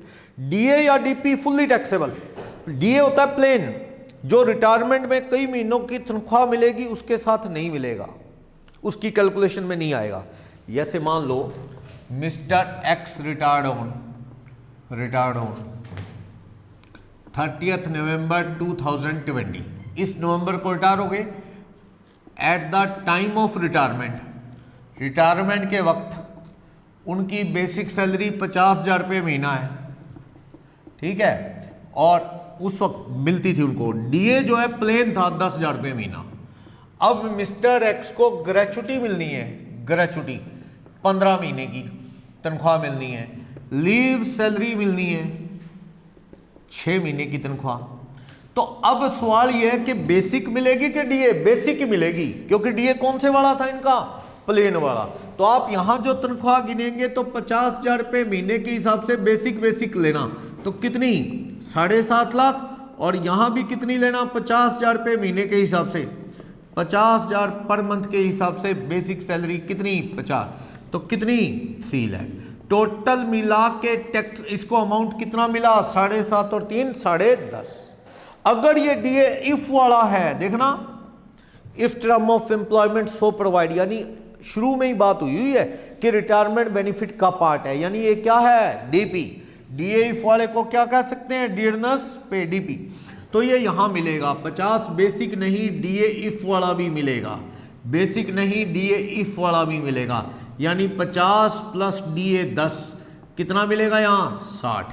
तो ये 60,000 के हिसाब से कितने रुपए हो गए 9 लाख। यहां भी 60,000 के हिसाब से कितने हो गए, 50 प्लस डीए इफ वाला है तो 60, कितने हो गए 360, तो 9 लाख प्लस 360, ये फर्क है। डीए प्लेन है तो रिटायरमेंट के वक्त कई महीनों की पे मिलनी है, उसमें नहीं मिलेगा, और डीए इफ वाला है, रिटायरमेंट बेनिफिट वाला है, तो वो मिलेगा। ये देखना है क्या मिलेगा और क्या नहीं मिलेगा, उसको सोचना है। यस, नेक्स्ट है बोनस। कई जगह अच्छा काम आने पे मालिक लोग बोनस देते हैं ना, गुजरात का आपने सुना होगा, वहाँ डायमंड मर्चेंट अपने एम्प्लॉय को कोई गाड़ियाँ दे रहे हैं, गिफ्ट में घर दे रहे हैं, क्यों, करोड़ों कमाया उन्होंने एम्प्लॉय से, उनको लगता है कि हम इन एम्प्लॉयज़ के दम पे ही कमा रहे हैं तो इनको भी खुश करो, बोनस दो। बोनस फुल्ली टैक्सेबल है, बोनस या कोई कमीशन मिलता है, कोई फी मिलती है, ये सब चीज़ें फुल्ली टैक्सेबल है पूरी की पूरी। वैसे कमीशन 2 तरह का हो सकता है, जनरल कमीशन हो सकता है, एक हो सकता है commission on cell, commission on cell. देखो हमारे लिए तो दोनों ही फुल्ली टैक्सेबल है, दोनों ही फुल्ली टैक्सेबल। आगे फर्क होगा कई जगह, लेकिन मिलेगा प्लेन कमीशन या कमीशन ऑन सेल, ऐसा है। कमीशन ऑन सेल का तो सीधा लिंक किससे है, मार्केटिंग वाले बंदों से है। अब एक अकाउंटेंट को क्या कमीशन ऑन सेल मिल सकता है, अकाउंटेंट को कमीशन ऑन सेल का क्या लिंक हुआ, अकाउंटेंट को कमीशन ऑन सेल नहीं मिल सकता है, क्यों, क्योंकि उसकी जॉब भी ऐसी नहीं है। ये तो किन लोगों को मिलता है अक्सर, जैसे सेल्समैन हो, सेल्स मैनेजर हो, सेल्स एजेंट हो, ऐसे लोगों को मिलता है। अगर मैं कह दूं कि किसी बंदे को कमीशन दिया पैसा कलेक्शन करने के लिए, भी जाके पैसा इकट्ठा करके आ, लोगों से जो माल बेचा उसका पैसा कलेक्शन करके आ, तुझे कमीशन देंगे, तो वो जनरल कमीशन है। कमीशन ऑन सेल नहीं है। Commission on sale means sale के ऊपर एक परसेंटेज में मिले। मैं कह दूं एक बंदे को हर महीने फिक्स है 1000 रुपये महीना कमीशन मिलना है, तो क्या वो कमीशन ऑन सेल है? नहीं, वो तो फिक्स है, वो जनरल कमीशन है। चलो कोई सा कमीशन हो, खाली कमीशन लिखा हो या कमीशन ऑन सेल लिखा हो, दोनों ही फिलहाल क्या है? Fully taxable. डीए प्लेन हो या इफ वाला हो, दोनों ही क्या है? फुली टैक्सेबल, सैलरी में जुड़ेंगे। Okay next, salary lieu of notice period. ऐसा होता है कई जगह, ये भी होता है, जैसे मान लो आप कहीं जॉब कर रहे हो, ठीक है, मालिकों का ये असूल है कि हम किसी को हटाएंगे ना 3 महीने का नोटिस देंगे। बेचारा क्या करो, आप अचानक आके कह दो कल से मत आना, वो बेचारा कहाँ जाए? घर परिवार है, खर्चा कहाँ से चलेगा? तो कई जगह रूल होता है कि हाँ 2 महीने का नोटिस दो, 1 महीने का या 3 महीने का नोटिस दो, हटाना है तो उसके बाद हटा सकते हो। और अगर आपने इमीडिएटली हटाना है, नींद बुलाना, तो उसे क्या दो? तनख्वाह दो। ऐसा होता है अपने लोकल कॉलेजेस में भी, ऐसा है जेसीडी में भी है। 1 महीने का नोटिस है, किसी को हटाना है 1 महीने पहले बताओ। अगर आपने इमीडिएटली हटाना है कि औरों को भी खराब करेगा, इसको भगाओ, तनख्वाह देके भगाओ फिर। तो ऐसा होता है, तो वो भी क्या है? सैलरी है। चाहे आपने काम नहीं किया पर आपको मिलेगा वो, क्यों? क्योंकि आपको हटाया जा रहा, वो पार्ट ऑफ क्या है? सैलरी। तो नोटिस के एवज में पैसा मिलता है, ये फुल्ली टैक्सेबल है। ओवर टाइम भी पार्ट ऑफ सैलरी है। कई बार होता है ना, आपको एक्स्ट्रा टाइम रोका जाता है शाम को कि काम ज्यादा है। जैसे मिठाई की दुकान पे नौकरी करने वालों को दिवाली के दिनों में घर ही नहीं आने दे रहे, वो उनके बच्चे कह रहे हैं पापा घर आ जाओ, और मालिक कह रहा है घर जाना ही नहीं। वो कहता है भाई काम ज्यादा है। एक्चुअल में क्या होता है, देखो ये सीजनल काम है इन मिठाई वालों का, रूटीन में तो इतनी मिठाई नहीं चलती, पर दिवाली इंडिया का सबसे बड़ा फेस्टिवल है ना। भी अगर आपका इंटरेस्ट नहीं है दिवाली, क्रैकर्स, मिठाइयाँ, ये वो, लेकिन आपको फॉलो करना पड़ेगा, नहीं तो थोड़ा अजीब लगता है, भाई ये मानते नहीं, कमाल है, दिवाली नहीं बनाते। ऐसा होता है ना, कई बार ना चाहते हुए भी इन्वॉल्व होना पड़ेगा। तो दिवाली पे तो यही चलता है, किसी के घर में मिठाई, वो सोन पापड़ी का तो बड़ा मजाक उड़ाते हैं लोग, इस घर से उस घर, उस घर से उस घर घूमती रहती है, कोई खाने को तैयार ही नहीं। चलो, तो वो मिठाइयाँ बनती हैं, और जो ये स्वीट शॉप वाले हैं मिठाइयाँ बनाते हैं, ये मिठाई एक दिन में नहीं बनती, क्योंकि ये थोड़ी दिवाली परसों आज बना लो। दूध कहाँ से आएगा इतना? जो गाय भैंस है वो दूध अपने हिसाब से देती हैं, ये नहीं कि दिवाली आ गई ज़्यादा दूध दे लोगे। तो वो क्या करते हैं, वो दूध 15-20 दिन पहले मिठाइयाँ बना बना के फ्रीजर में फ्रीज कर देते हैं। 20-20 दिन पहले बनानी शुरू कर देते हैं, फ्रीजर में लगाते रहते हैं। जब दिवाली आती है फिर तो बनाने का टाइम नहीं होता, बेचने का टाइम, 2 दिन पहले बेचना शुरू, ऐसे चलता है सिस्टम। तो उनके वर्कर ओवर टाइम करते हैं उन 15 दिनों में, क्योंकि ऐसा है डिमांड परमानेंट हो, हमेशा ही डिमांड ज़्यादा है, माल ज़्यादा बनाना है, फिर तो स्टाफ और रख लो और बंदे लगा लो। लेकिन 15 दिन के लिए बंदे और लगाओगे, कौन आएगा? जिसको आपको जी 15 दिन बाद हटा देंगे, तेरे को कोई आएगा? तो मान के चलो कि आपको क्या करना पड़ेगा, अपने एग्जिस्टिंग स्टाफ को लालच देना पड़ेगा कि भाई रोज 3-3, 4-4 घंटे एक्स्ट्रा काम करो, उनको बढ़िया चाय कॉफ़ी पिला दो, बीच में उनके बच्चों का फ़ोन आ रहा है पापा घर आ जाओ, तो उनको कहो जी तुम यहाँ बैठो, तुम्हारे घर में चॉकलेट भिजवाता हूँ, किंडर जॉय भिजवाता हूँ बच्चों को। बच्चों ने पापा से क्या लेना है, ये चीज़ें चाहिए। ऐसे करना पड़ता है। उनके घर में सामान भेज दो, बच्चे खुश है, वो कहता है पापा कोई बात नहीं, 2 घंटे बाद दोबारा फ़ोन कर दे। ऐसे ही चलता है। तो ओवर टाइम अक्सर होता है, ये फैक्ट है, और ओवर टाइम का जो पे मिलता है वो फुल्ली टैक्सेबल है, पूरी तरह से टैक्सेबल है, बचने का कोई चांस नहीं। It must be added to your salary. Okay next, कुछ रिटायरमेंट बेनिफिट्स की बात करता हूं। पहला रिटायरमेंट बेनिफिट है सेक्शन 10(10)AA। सेक्शन 10(10)AA ये सेक्शन लीव सैलरी की बात करता है। लीव सैलरी क्या है? छुट्टियों का पैसा। सुना होगा आपने, कई जगह आपको लीव मिलती है। मान लो 1 साल में आपको 20 दिन की छुट्टी मिली, या चलो आपको 45 दिन की छुट्टी मिली 1 साल में, ले लो आप आराम से, बहुत है, काम तो करते ही नहीं होगा इस हिसाब से। संडे आ जाते हैं 52, होली दिवाली आ जाती है, क्रिसमस आ गई, कभी 15 अगस्त आ गई, उसके अलावा 45 दिन और अलाउड है, बे आराम से तू कमर्जी छुट्टी ले ले। लेकिन इस बंदे ने लीव टेकन, लीव अवेल्ड, इस बंदे ने लीव ले ली मान लो 15 दिन, तो कितना क्रेडिट बैलेंस बच गया लीव का? 30 दिन का बच गया, 30 डेज। इसके अकाउंट में जुड़ जाता है ये। कभी इमरजेंसी ज़्यादा छुट्टी हो तब ले लेना। लोग ऐसे ही करते हैं, लीव इकट्ठी करते रहते हैं। मान लो किसी ने अपने बच्चों के पास फॉरेन जाना है 2 महीने छुट्टी पे, तो लीव ले लेते हैं। इमरजेंसी घर बनाना है तो लीव ले ली, ऐसे। और जो नहीं लेते उनके अकाउंट में छुट्टियां क्या है, लीव क्लब होती रहती हैं। एक्स्ट्रा काम किया उन्होंने, छुट्टियां नहीं ली, तो जब रिटायर होंगे तो इस लीव का क्या मिल जाता है? पैसा।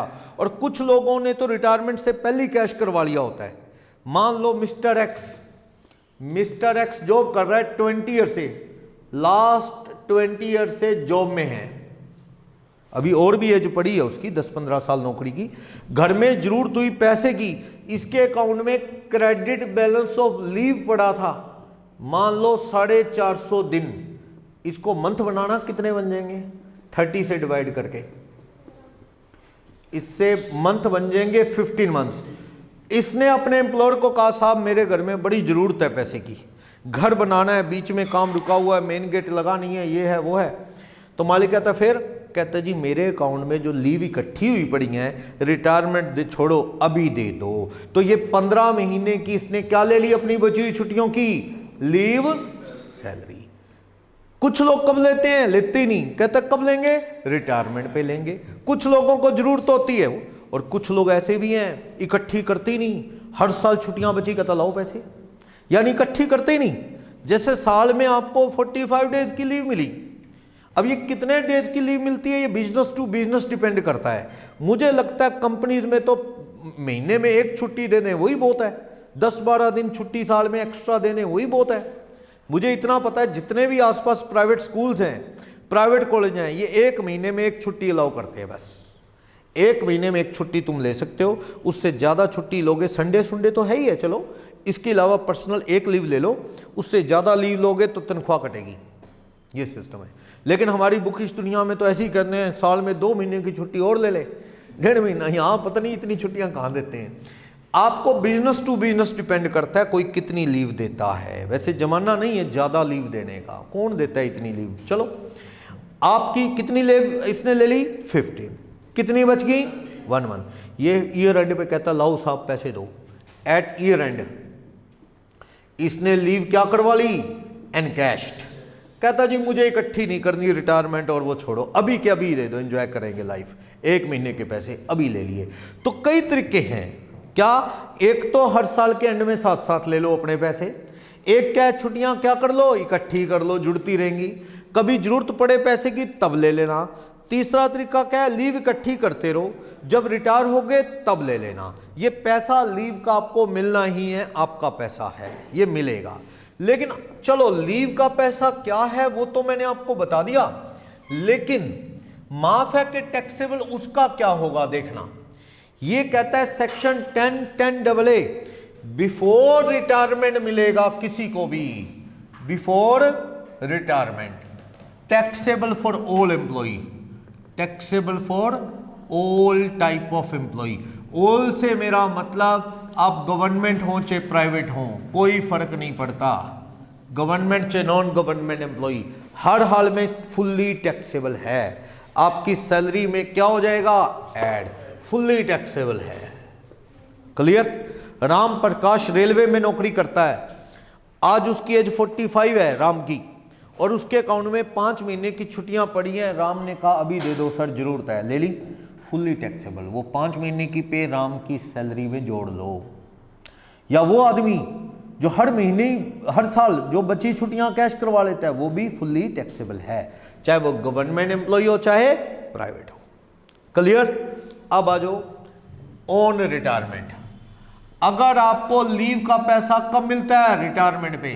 तो गवर्नमेंट टू गवर्नमेंट एम्प्लॉय, सरकारी एम्प्लॉय को मिलता है, चाहे वो स्टेट गवर्नमेंट का हो चाहे सेंट्रल गवर्नमेंट का, फुल्ली एग्जम्प्ट। याद रखना, रिटायरमेंट से पहले मिलेगा, फुल्ली टैक्सेबल है, चाहे आप गवर्नमेंट चाहे कौन हो, नॉन गवर्नमेंट। रिटायरमेंट पे मिलेगा तो सरकारी को सरकार कहती है ऐश कर माफ। एक आदमी हरियाणा रोडवेज से रिटायर हुआ, उसे 8 महीने की लीव सैलरी बची पड़ी थी, रिटायरमेंट पे पैसे मिल गए, फुल्ली एग्जम्प्ट, क्योंकि वो क्या है? गवर्नमेंट एम्प्लॉई है। क्लियर? अगर नॉन गवर्नमेंट एम्प्लॉय है तो सरकार नहीं बख्शेगी। To non government employee, government का एम्प्लॉय नहीं, तो इनकम टैक्स कहता है list of following four is exempted, following four is exempted. 4 condition लिखने जा रहा हूं, चारों में से जो कम होगा वो माफ होगा। 4 कंडीशन कौन सी हैं? चारों में से जो कम होगा वो माफ होगा। ये क्रैम करनी पड़ेगी कंडीशन। 4 कंडीशन लिखूंगा, चारों में से जो कम होगा वो क्या हो जाएगा? एग्जाम। 4 कंडीशन क्या है? Credit months of leave, credit months of leave, days है ना तो उसे 30 से डिवाइड करके मंथ बना लो, चे पॉइंट में आए। मान लो आपकी बची हुई छुट्टियां 80 दिन की है, उसको 80/30 लिख लो आप, मंथ बन जाएंगे। ठीक, into average salary, average salary clear लिखा है। एवरेज सैलरी से मतलब लास्ट 10 मंथ्स की सैलरी, लास्ट 10 मंथ्स की एवरेज लेनी है। 10 इंटू एवरेज सैलरी 3 लाख रुपए, एक्चुअल लीव्स एनकैशमेंट रिसीव, जितना छुट्टियों का पैसा मिला वो। चारों में से जो कम है वो क्या होएगा? माफ। पहली बात तो ये याद रखनी है, रिटायर हुआ है कि नहीं। रिटायर नहीं हुआ तो काम ही बड़ा आसान है। बिफोर रिटायरमेंट मिलेंगे, ड्यूरिंग जॉब मिलेंगे, तो वो क्या फुल्ली टैक्सेबल, चाहे आप गवर्नमेंट एम्प्लॉय हो चाहे नॉन गवर्नमेंट। अगर रिटायरमेंट पे मिलेंगे, मेन चीज है रिटायरमेंट पे मिलेंगे तो गवर्नमेंट वाले को क्या कर दिया गया? माफ। और प्राइवेट वाले को फंसा दिया गया कि प्राइवेट वाले को कहा गया, कंपनी वाले को, कि तू सरकारी एम्प्लॉय नहीं, तुझे लीव का पैसा मिला है तो कितना माफ होगा? चारों कंडीशन क्रैम कर लो, चारों में से जो कम होगा वो क्या होगा? माफ। 4 कंडीशन क्रैम करनी है। क्या? Credit months of leave into average salary.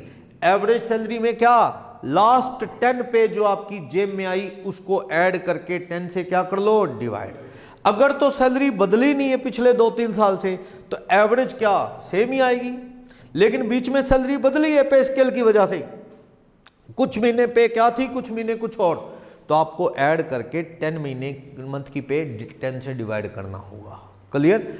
10 into average salary, यही एवरेज सैलरी सेम, पूरी तनख्वाही आ जाएगी 10 महीने की। ओके, 3 लाख रुपए एक्ट में लिखे हुए हैं कि इससे ज्यादा माफ करना नहीं, 3 लाख रुपए, 3 लाख। नेक्स्ट, एक्चुअल जो छुट्टियों का पैसा मिला, चारों में से जो कम होगा वो क्या होएगा? एग्जाम्प्ट। बाकी का अमाउंट फालतू वाला क्या होएगा? टैक्सेबल। अब ठहर जाओ, अब आपको जानना है सैलरी का मीन क्या है। सैलरी मीन, जो 10 मंथ्स की सैलरी लेनी है ना, सैलरी में आएगा बेसिक सैलरी, डीए इफ वाला और कमीशन ऑन सेल। इंटरेस्टिंग, जो पिछले 10 महीने की सैलरी जोड़ के 10 से डिवाइड करनी है ताकि क्या बना सको? एवरेज। उस 10 मंथ्स में अलाउंसेस कोई और नहीं लेने, क्या लेना है? सिर्फ डीए, वो भी प्लेन वाला नहीं, कौन से वाला? इफ वाला, जिसे अपन डीपी बोलते हैं। कमीशन फिक्स वाला नहीं, कौन सा? सेल वाला अगर है तो। और बेसिक सैलरी 10 महीने की। जैसे मान लो मैं कहता हूं Rajkumar retired from X limited, X limited से राजकुमार रिटायर हुआ ऑन सपोज 31 दिसंबर 2020 को। लास्ट पे कितनी गई होगी उसकी पॉकेट में? बोलो, दिसंबर में रिटायर हुआ है तो लास्ट 10 पे कौन सी गई होंगी इसकी जेब में? दिसंबर 20 वाली, नवंबर वाली, अक्टूबर, सितंबर, अगस्त, जुलाई, जून, मई, अप्रैल, मार्च, देखना 10 हो गए, 10। ये 10 महीने की पे लेके इस 10 महीने में क्या लेना है? इन 10 मंथ्स की बेसिक ले लो, इन 10 मंथ्स की डीए इफ वाला है तो वो ले लो, इन 10 मंथ्स में कोई कमीशन ऑन सेल मिला है वो ले लो, ऐड करके इन सब को क्या करना? 10 से डिवाइड। क्या बन जाएगी? Average salary. क्लियर? अगर मैं ये कह दूं कि बंदा रिटायर 1 दिसंबर को हुआ है तो 1 दिसंबर को हुआ है तो दिसंबर की पे छोड़ो, फिर दिसंबर की पे थोड़ी मिलेगी इसे। लास्ट पे कौन सी मिली होगी? नवंबर। पिछले 10 महीने तो लास्ट जो 10 पे उसकी पॉकेट में गई उसमें फरवरी और आ जाएगा। लास्ट 10 पॉकेट में जो तनख्वाह गई हैं उनका टोटल करके 10 से क्या कर लो, डिवाइड। कभी कभी आप ये पे स्केल वाले क्वेश्चन कर रहे थे तो बीच में पे स्केल की वजह से कभी सितंबर में तनख्वाह बदल रही है, कभी अगस्त में, तो फिर आपको 10 मंथ्स बना के 10 से डिवाइड करके देखना पड़ेगा एवरेज सैलरी कितनी बनती है। अगर मैं कहूँ पिछले 2-3 साल से तनख्वाह चेंज ही नहीं हुई तो फिर 10 ऐड करके 10 से डिवाइड करने का क्या फ़ायदा, फिर तो 1 महीने की तनख्वाह ही एवरेज सैलरी है अगर सैलरी ना बदले तो। ये चीज़ है। तो बेसिक डीए प्लेन हो तो ना लेना, कमीशन ऑन सेल हो तो ले लेना, और डीए इफ वाला है तो ले लेना। मान लो ये जो बंदा है राजकुमार, इसको कमीशन ऑन सेल मिलता ही नहीं, ये तो अकाउंटेंट की पोस्ट से रिटायर हुआ है, छोड़ दो। डीए प्लेन वाला मिलता है, इफ वाला ही नहीं, छोड़ दो। बेसिक तो सबको मिलती है ना, तो 10 महीने की बेसिक की ही एवरेज ले लो। इस तरह से समझ आया? तो आपको सैलरी का मीनिंग क्रैम करना है। सैलरी का मीनिंग इस पॉइंट के लिए यहां रखने के लिए क्या है, 3 चीजें, बेसिक सैलरी, डीए इफ वाला, commission on cell. It's called general meaning, इसे जनरल मीनिंग बोलते हैं, एक आम मीनिंग है ये। क्लियर? और एक बात, ये मैं आपको प्रैक्टिस के लिए क्वेश्चन बता दूंगा। एक और चीज, मंथ बनाने हैं, डेज में तो मंथ बना लेना। एक बात और, जो लीव एंटाइटलमेंट है ना, लीव कांट एक्सीड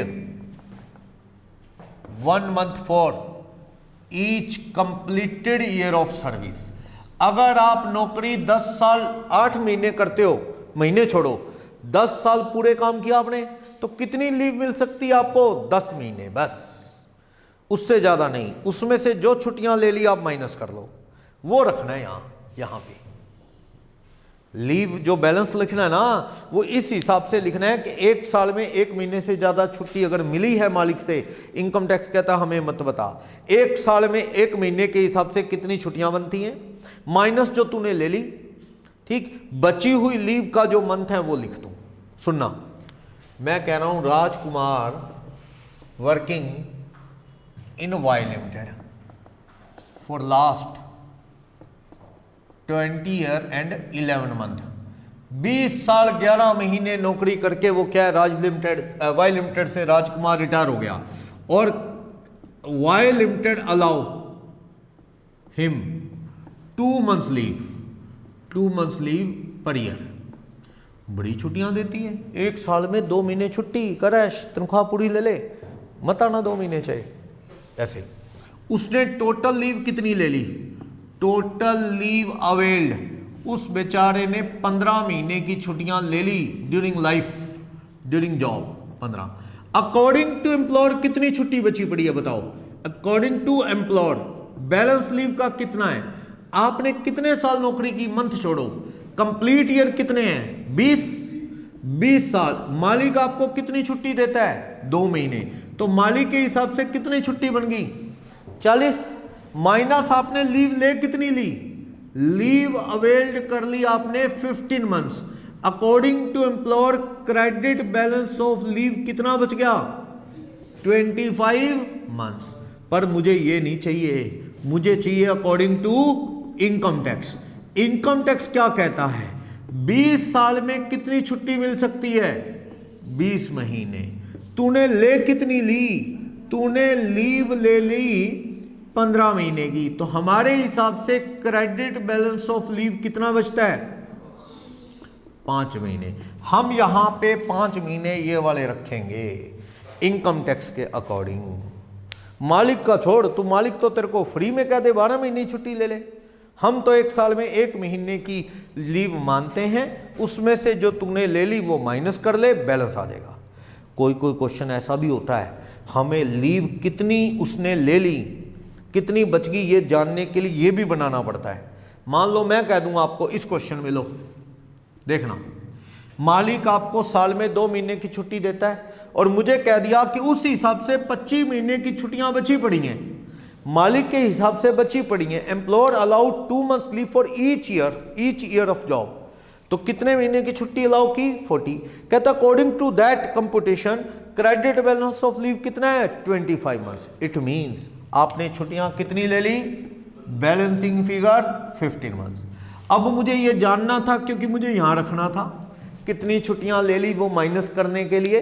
फिर पता लगा बची हुई लीव कितनी है, 5 महीने। तो हमारा ये कंसेप्ट है, क्रैम करो, क्रेडिट बैलेंस ऑफ लीव क्या, 5 मंथ्स इनटू एवरेज सैलरी। जितनी छुट्टियां बचेंगी इनटू एवरेज। एवरेज से मतलब लास्ट 10 पे जो आपकी जेब में गई वो। क्लियर। फिर क्या है, 10 इंटू एवरेज सैलरी। फिर क्या है, 3 लाख रुपए बाय लॉ फिक्स है। फिर क्या है, एक्चुअल जो पैसा मिला। चारों में से जो कम है वो क्या होगा, माफ। बाकी क्या होगा, टैक्सेबल। समझ आई ये बात, किसी को डाउट? ओके। तो ये बता रहा है कि किस तरह से ये कंप्यूटेशन करनी है। और बाय चांस कोई मर गया, कोई बंदा एक्सपायर हो गया और उसकी विडो या परिवार को छुट्टियों का पैसा मिले, माफ। एक कोर्ट की जजमेंट है इस पे कि मान लो राजकुमार जॉब में था, डेथ होगी रिटायरमेंट से पहले, तो उसे उसका सारा बेनिफिट किसको मिल गया, उसकी विडो को, परिवार को, माफ। लीव सैलरी क्या कर देना, माफ।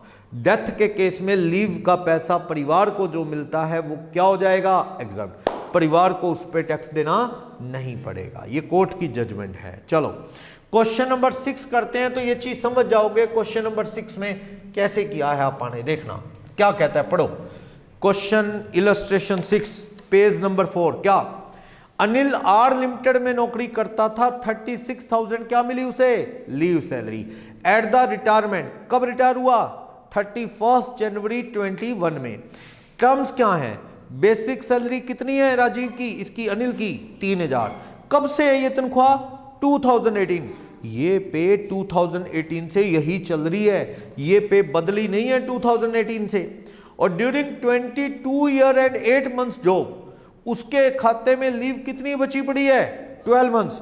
According to, on the basis of 45 day entitlement of each completed year of service. ये 45 कहां से आ गया, 45 डेज का मतलब जानते हो क्या हो गया, 1.5 महीना हो गया 45 का। तो ये कौन दे रहा होगा, कंपनी वाले। उस हिसाब से कितनी छुट्टियां बची पड़ी हैं आपकी, 12 मंथ्स। तो इसका मतलब ले कितनी ली, देखो देखो, अकॉर्डिंग टू कंपनी या एम्प्लॉयर आपको कितनी छुट्टी मिलती है, 22 ईयर जॉब की आपने, 1.5 महीने के हिसाब से कितने महीने की छुट्टियां मिली, 33। आपके अकाउंट में क्रेडिट बैलेंस ऑफ लीव उस हिसाब से कितना बचा पड़ा है, 12 मंथ्स। इसका मतलब आपने लीव कितनी अलाउड थी मालिक की तरफ से, 33। आपने लीव ले कितनी ली, इसका मतलब आपने 11 महीने की लीव क्या है, अवेल कर ली। इसका मतलब यह है, यही है ना, नहीं 21 की लीव ले ली, इसका मतलब यही है ना भाई। आप देखो, आपका एम्प्लॉयर देता होगा 1.5 महीना एक साल में, तो 22 ईयर में कितनी लीव मिली होगी आपको, 33 मंथ्स। उस बेसिस पे लिखा है, 45 डेज वाले बेसिस पे 12 मंथ्स की बची पड़ी है। इसका मतलब आपने लीव ले कितनी ली, 21 मंथ। अब इसको छोड़ो, किस पे आ जाओ, according to income tax. Income tax कहता है कि आपकी जॉब कितने साल है, 22 साल। एक साल में 1 महीने से ज्यादा की छुट्टी इनकम टैक्स अलाउ नहीं करता। और आपने लीव ले कितनी ली, बताओ, लीव अवेल्ड, आपने जो लीव ले ली है वो 21 महीने की ले ली है, वो यहां से पता लग गया। इसका मतलब क्रेडिट बैलेंस ऑफ लीव कितना आ गया, 1 मंथ आ गया। तो 4 कंडीशन होती है, चारों में से जो कम है वो माफ। लीव सैलरी, बंदा रिटायर हुआ है ना, हाँ, एक्स लिमिटेड से क्या हो रहा है, वो आर लिमिटेड से रिटायर हो रहा है, तो 3 लाख एक्चुअल में मिले कितने हैं, 36,000। ये देखो 3 लाख एक्ट में लिखा है, मिले कितने हैं, 36। वो 10 इंटू एवरेज सैलरी और क्रेडिट बैलेंस ऑफ लीव 1 महीना है इनकम टैक्स के हिसाब से, तो एवरेज सैलरी। एवरेज से मतलब मेरा क्या है, बेसिक सैलरी डीए इफ वाला, कमीशन ऑन सेल, 10 मंथ्स का लेके 10 से क्या कर दो, डिवाइड। पेपर में डीए है, कमीशन है पेपर में, बेसिक भी 2 साल से बदली नहीं है 2018 से, तो एवरेज सैलरी क्या आएगी, वही 3000। एवरेज सैलरी 3000 ही आ जाएगी।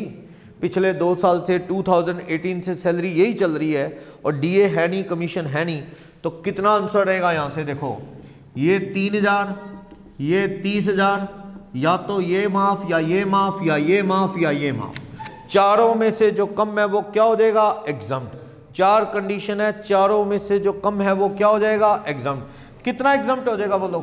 ये 3000 एग्जम्प्ट हो जाएगा। टैक्सेबल लीव सैलरी कितनी आ जाएगी? टैक्सेबल लीव सैलरी 36,000 में से 3,000 पे एग्जम्प्ट हो गया, तो टैक्सेबल कितना आ गया? 33,000 टैक्सेबल आ जाएगा। बोलो कोई डाउट? इस बंदे को लीव का पैसा 36,000 मिला है रिटायरमेंट पे, चारों में से जो कम है वो क्या हो जाएगा? माफ। List of following is exempted, तो बाकी क्या आ जाएगा? टैक्सेबल। तो कितना टैक्सेबल आ गया इसे? चारों में से 3000 कम है वो माफ हो गया, बाकी क्या आ जाएगा? ये 33,000 टैक्सेबल। समझ आई ये बात? किसी को डाउट इसमें? लीव सैलरी वाले पॉइंट में कोई भी कंफ्यूजन? बोलो। ओके, थोड़ा आगे चलते हैं, क्वेश्चन नंबर 14 पे आ जाओ। पेज नंबर 8 क्वेश्चन नंबर 14 देखना। चैप्टर का पेज नंबर 8 है, क्वेश्चन नंबर 14 है। क्या कह रहा है? मिस्टर पीहू नाम का एक आदमी कंपनी में जॉब करता है, वॉलंटरी रिटायर हो गया 1 दिसंबर 20 में, नौकरी छोड़ गया। ओके, रिटायर हो गया मतलब कितने साल जॉब कर गया पीहू? 25 साल की नौकरी करके रिटायर हो गया। जनवरी 2020 से, यानी साल भर उसकी तनख्वाह क्या चली? 4000 पर मंथ, ठीक, इंक्रीमेंट लगने के बाद। और कहता है in the company 2 months leave accrued every year. अच्छा, कंपनी वाले हर साल कितनी छुट्टी देते हैं? 2 महीने की। Okay, compute the amount exempt regarding encashment of earn leave if other particular were as under. Situation है, टोटल लीव कितनी ले ली उसने? 10 महीने, सोल्व करके दे दिया। पीछे जो क्वेश्चन 6 किया उसमें कितनी लीव ले ली दिया ही नहीं था, पहले तो मैंने वो ढूंढा कितनी लीव ले ली, यहां सोल्व करके दे दिया। पैसा कितना मिला है? 160। दूसरी सिचुएशन, तीसरी सिचुएशन। तो क्वेश्चन नंबर 14 की सिचुएशन ए, जॉब कितनी देर की है? जॉब कितनी देर की है? 25 ईयर की। और 1 साल में इनकम टैक्स के अकॉर्डिंग कितनी छुट्टी मिलती है? 25 महीने की छुट्टी अलाउड है। तूने ले कितने की ली? Leave availed. तूने छुट्टी किसकी ले ली? 10 महीने की तूने छुट्टी ले ली। तो क्रेडिट बैलेंस ऑफ लीव कितना है? 15 महीने की छुट्टी जो है उसकी पड़ी है इनकम टैक्स के हिसाब से। यही बात है ना? 4 क्या रिटायर हुआ है? हाँ, on retirement, retirement from non government sector, non government company, यानी कि गवर्नमेंट सेक्टर से रिटायर नहीं हुआ है। ये कहां से रिटायर हुआ है? नॉन गवर्नमेंट से। क्योंकि रूल क्या है? बिफोर रिटायरमेंट मिलता तो फुल्ली टैक्सेबल, रिटायरमेंट से पहले। ये तो रिटायर हुआ है। रिटायरमेंट पे सरकारी आदमी को मिले तो क्या है? माफ। और नॉन गवर्नमेंट जो सरकारी नहीं है उसके लिए क्या कंडीशन है रिटायरमेंट पे? चारों में से जो कम है वो माफ होगा। 4 कंडीशन लगाना सिचुएशन ए में। सिचुएशन ए, मिले कितने इसके पैसे? 160। मिले इसे 1,60,000 है ना? या फिर एक्ट में लिखे हैं कितने? 3 लाख। या फिर 10 इंटू एवरेज सैलरी, या फिर बची हुई मंथ कितने? 15 months into average salary. Salary का मीन क्या है? एवरेज करूंगा। बेसिक सैलरी, डीए इफ वाला अगर कोई हो वो, और कमीशन ऑन सेल।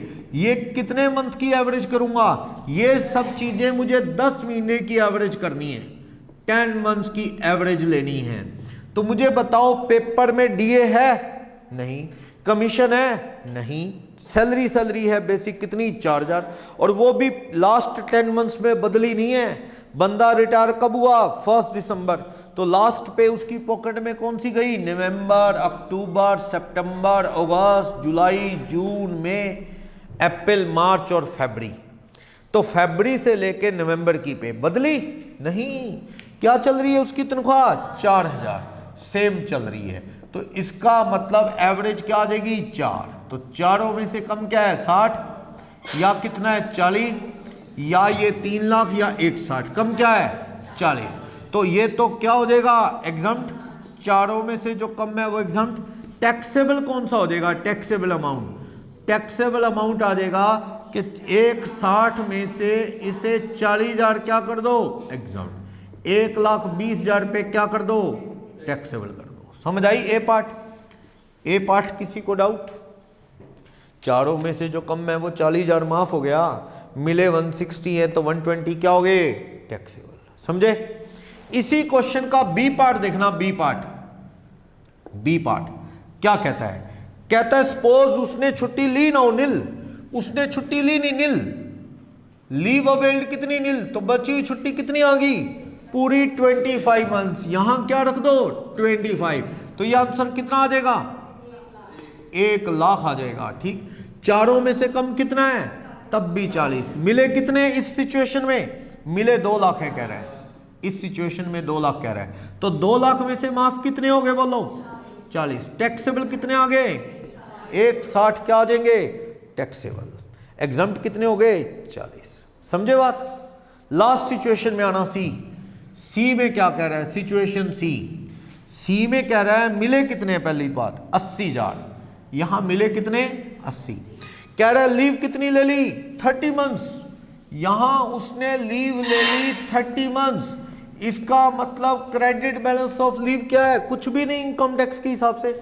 यहां पे आप 0 मंथ रखेंगे तो क्या आ जाएगा 0, तो 0 या 40,000 या 3,00,000 या 80, चारों में से कम क्या है 0, तो माफ कितना हो गया 0। 80,000 तेरे को मिले हैं, माफ तेरा 0 है, तो टैक्सेबल कितना आ जाएगा 80,000 टैक्सेबल अमाउंट आ जाएगा। तो एग्जम्प्ट कितना है 0, तो आंसर में एग्जम्प्ट बता रहा है जो कि कितना होगा 0। बोलो कोई डाउट? लीव सैलरी वाले टॉपिक में किसी को भी प्रॉब्लम? आगे चलो, अभी मैं आपको बता रहा था ग्रेचुटी। ग्रेचुटी क्या होता है? गिफ्ट की तरह है, 1 साल नौकरी करोगे तो करीब आधे महीने की पे मिलती है। मुझे इसमें नहीं जाना कितनी मिलती है, मेरे पास कोई रिटर्न भरवाने आएगा आके बताएगा कि सर मुझे ग्रेचुटी मिली है 8 लाख रुपए, सर बताओ कितनी टैक्सेबल कितनी माफ, मुझे ये देखना है कितनी माफ, मुझे ये नहीं देखना तुझे 8 लाख क्यों मिली है, तेरे को तो 9 लाख मिलनी चाहिए, पता कर, तू केस डाल। फालतू की बातें नहीं, हमारा मतलब उसकी इनकम कंप्यूटेशन से है, ना कि फालतू की सलाह देने से। तो मुझे मैं तो नॉलेज के लिए बता रहा हूँ कि सिस्टम क्या है। कई बार माइंड में आए ग्रेचुटी होता क्या है, एक गिफ्ट है। 1 साल नौकरी करोगे आधे महीने की तनख्वाह गिफ्ट, 20 साल नौकरी करोगे तो 10 महीने की पे, 30 साल से ज़्यादा तो जॉब होएगी नहीं मुझे लगता है, आजकल बच्चे तो नौकरी लगते ही नहीं, को 25-30 का लगेगा नौकरी तो भी 30 साल से ज़्यादा तो जॉब क्या करेगा, 55-58 में तो रिटायर ही कर देते हैं। 30 ईयर जॉब करोगे तो कितने मंथ की पे 15 मंथ, ऐसे लगभग ऐसे कुछ मिलता है। इस पे एक स्पेशल ग्रेचुटी एक्ट भी है, उसके अकॉर्डिंग कंप्यूटेशन होती है। पर मुझे तो पेपर में बताएगा, मैं इनकम टैक्स की क्लास लगा रहा हूं, मुझे तो अमाउंट बताएगा कि कितने मिले, मुझे देखना है कितने माफ और कितने टैक्सेबल। तो ग्रेचुटी डेथ कम रिटायरमेंट ग्रेचुटी, इसका मतलब डेथ हो या रिटायर हो, बात एक ही है, कोई फर्क नहीं पड़ता। सेक्शन 10(10) भाई कोई फर्क नहीं पड़ता, बंदे को एक्सपायर होने पे मिले तो भी उसकी विडो पे टैक्स लगेगा, और खुद जिंदा है रिटायर हुआ तब भी टैक्स लगेगा, यहां फर्क नहीं। लीव सैलरी तो डेथ के केस में क्या कर दी थी, माफी नहीं, डेथ हो या तब मिले या रिटायरमेंट पे मिले, सेम रूल है। ग्रेचुटी एक गिफ्ट की तरह कब मिलती है, रिटायरमेंट पे। तो गवर्नमेंट एम्प्लॉय को तो माफ ही कर दो, तो गवर्नमेंट एम्प्लॉय को बहुत बढ़िया है, सेंट्रल गवर्नमेंट चाहे स्टेट गवर्नमेंट, क्या होगी सरकारी आदमी आया कहता साहब देखना मेरी ग्रेचुटी है, तो मैंने कहा तू तो सरकारी है, सोच ही मत, माफ, कुछ करना ही नहीं। क्या लीव सैलरी मिली है, माफ, छोड़ दे, काम ही खत्म। अगर आप नॉन गवर्नमेंट एम्प्लॉय हैं, टू नॉन गवर्नमेंट एम्प्लॉय, तो 2 कंडीशन हैं। अगर नॉन गवर्नमेंट एम्प्लॉय को ग्रेचुटी मिलेगी, ग्रेचुटी रिसीव, तो उसमें से कितना माफ होगा, कितना टैक्सेबल, तो एक ग्रेचुटी एक्ट है, covered under gratuity act, covered under gratuity act, not covered under gratuity act. 1972 ना एक ग्रेचुटी एक्ट है। मेरे पास एक प्राइवेट कंपनी का एम्प्लॉय आया, किसी प्राइवेट पब्लिक कंपनी में नौकरी करता था। क्या सर मैं रिटायर हुआ हूँ, मुझे 8 लाख रुपए ग्रेचुटी मिली है, बताना सर कितना टैक्सेबल कितना माफ़। पहले तो मैं समझ गया ये गवर्नमेंट एम्प्लॉय नहीं है, गवर्नमेंट होता तो माफ़ ही होता, ये कौन सा एम्प्लॉय है, नॉन गवर्नमेंट। फिर मैंने अगला सवाल पूछा कि भाई ये तू बता कि तेरी कंपनी पे ग्रेचुटी एक्ट एप्लीकेबल था कि नहीं। तो सर ये क्या होता है। मैंने कहा भैया ये तो तेरे को बताना पड़ेगा कि जिस कंपनी से तू रिटायर हुआ है वो कंपनी पे ग्रेचुटी एक्ट एप्लीकेबल है कि नहीं, पूछ आ जा। तो या मैं उनसे पूछूंगा कौन सी कंपनी है, तो वो हजारों आदमी काम करते हैं कंपनी में, तो उस पर तो ग्रेचुटी एक्ट लगता है। नॉर्मली ना जहाँ 20 बंदे से ज़्यादा काम करते हो ना, ऐसी कंपनी ऐसी दुकानों पे सारे एक्ट लग जाते हैं 20 से ज़्यादा वालों पे। तो इसीलिए कुछ कॉलेजेस कुछ स्कूल वाले पता है क्या करते हैं, परमानेंट स्टाफ ज़्यादा दिखाते ही नहीं, वो कुछ एक स्टाफ परमानेंट दिखाते हैं, बाकी ना वैसे ही ऑफ द रोल चलते रहते हैं, ताकि नंबर ऑफ एम्प्लॉय ज़्यादा ना दिखेंगे, ना ग्रेचुटी का पंगा पड़ेगा ना पीएफ का, ऐसे। तो ये तो वो बता देगा बड़ी कंपनी है तो ग्रेचुटी एक्ट लगता है, और छोटी मोटी किसी प्राइवेट सेक्टर से रिटायर हुआ है तो ग्रेचुटी एक्ट नहीं लगता। फर्क क्या है, टैक्स लगेगा, माफ कितना होना है, इसमें फर्क है। अगर वो ग्रेचुटी एक्ट में आ गया, ग्रेचुटी एक्ट में कवर होता है, तो लिस्ट ऑफ 3 इज एग्जम्प्टेड। यहां कुछ कंडीशन लिख रहा हूं, तीनों में से जो कम है वो माफ होगा।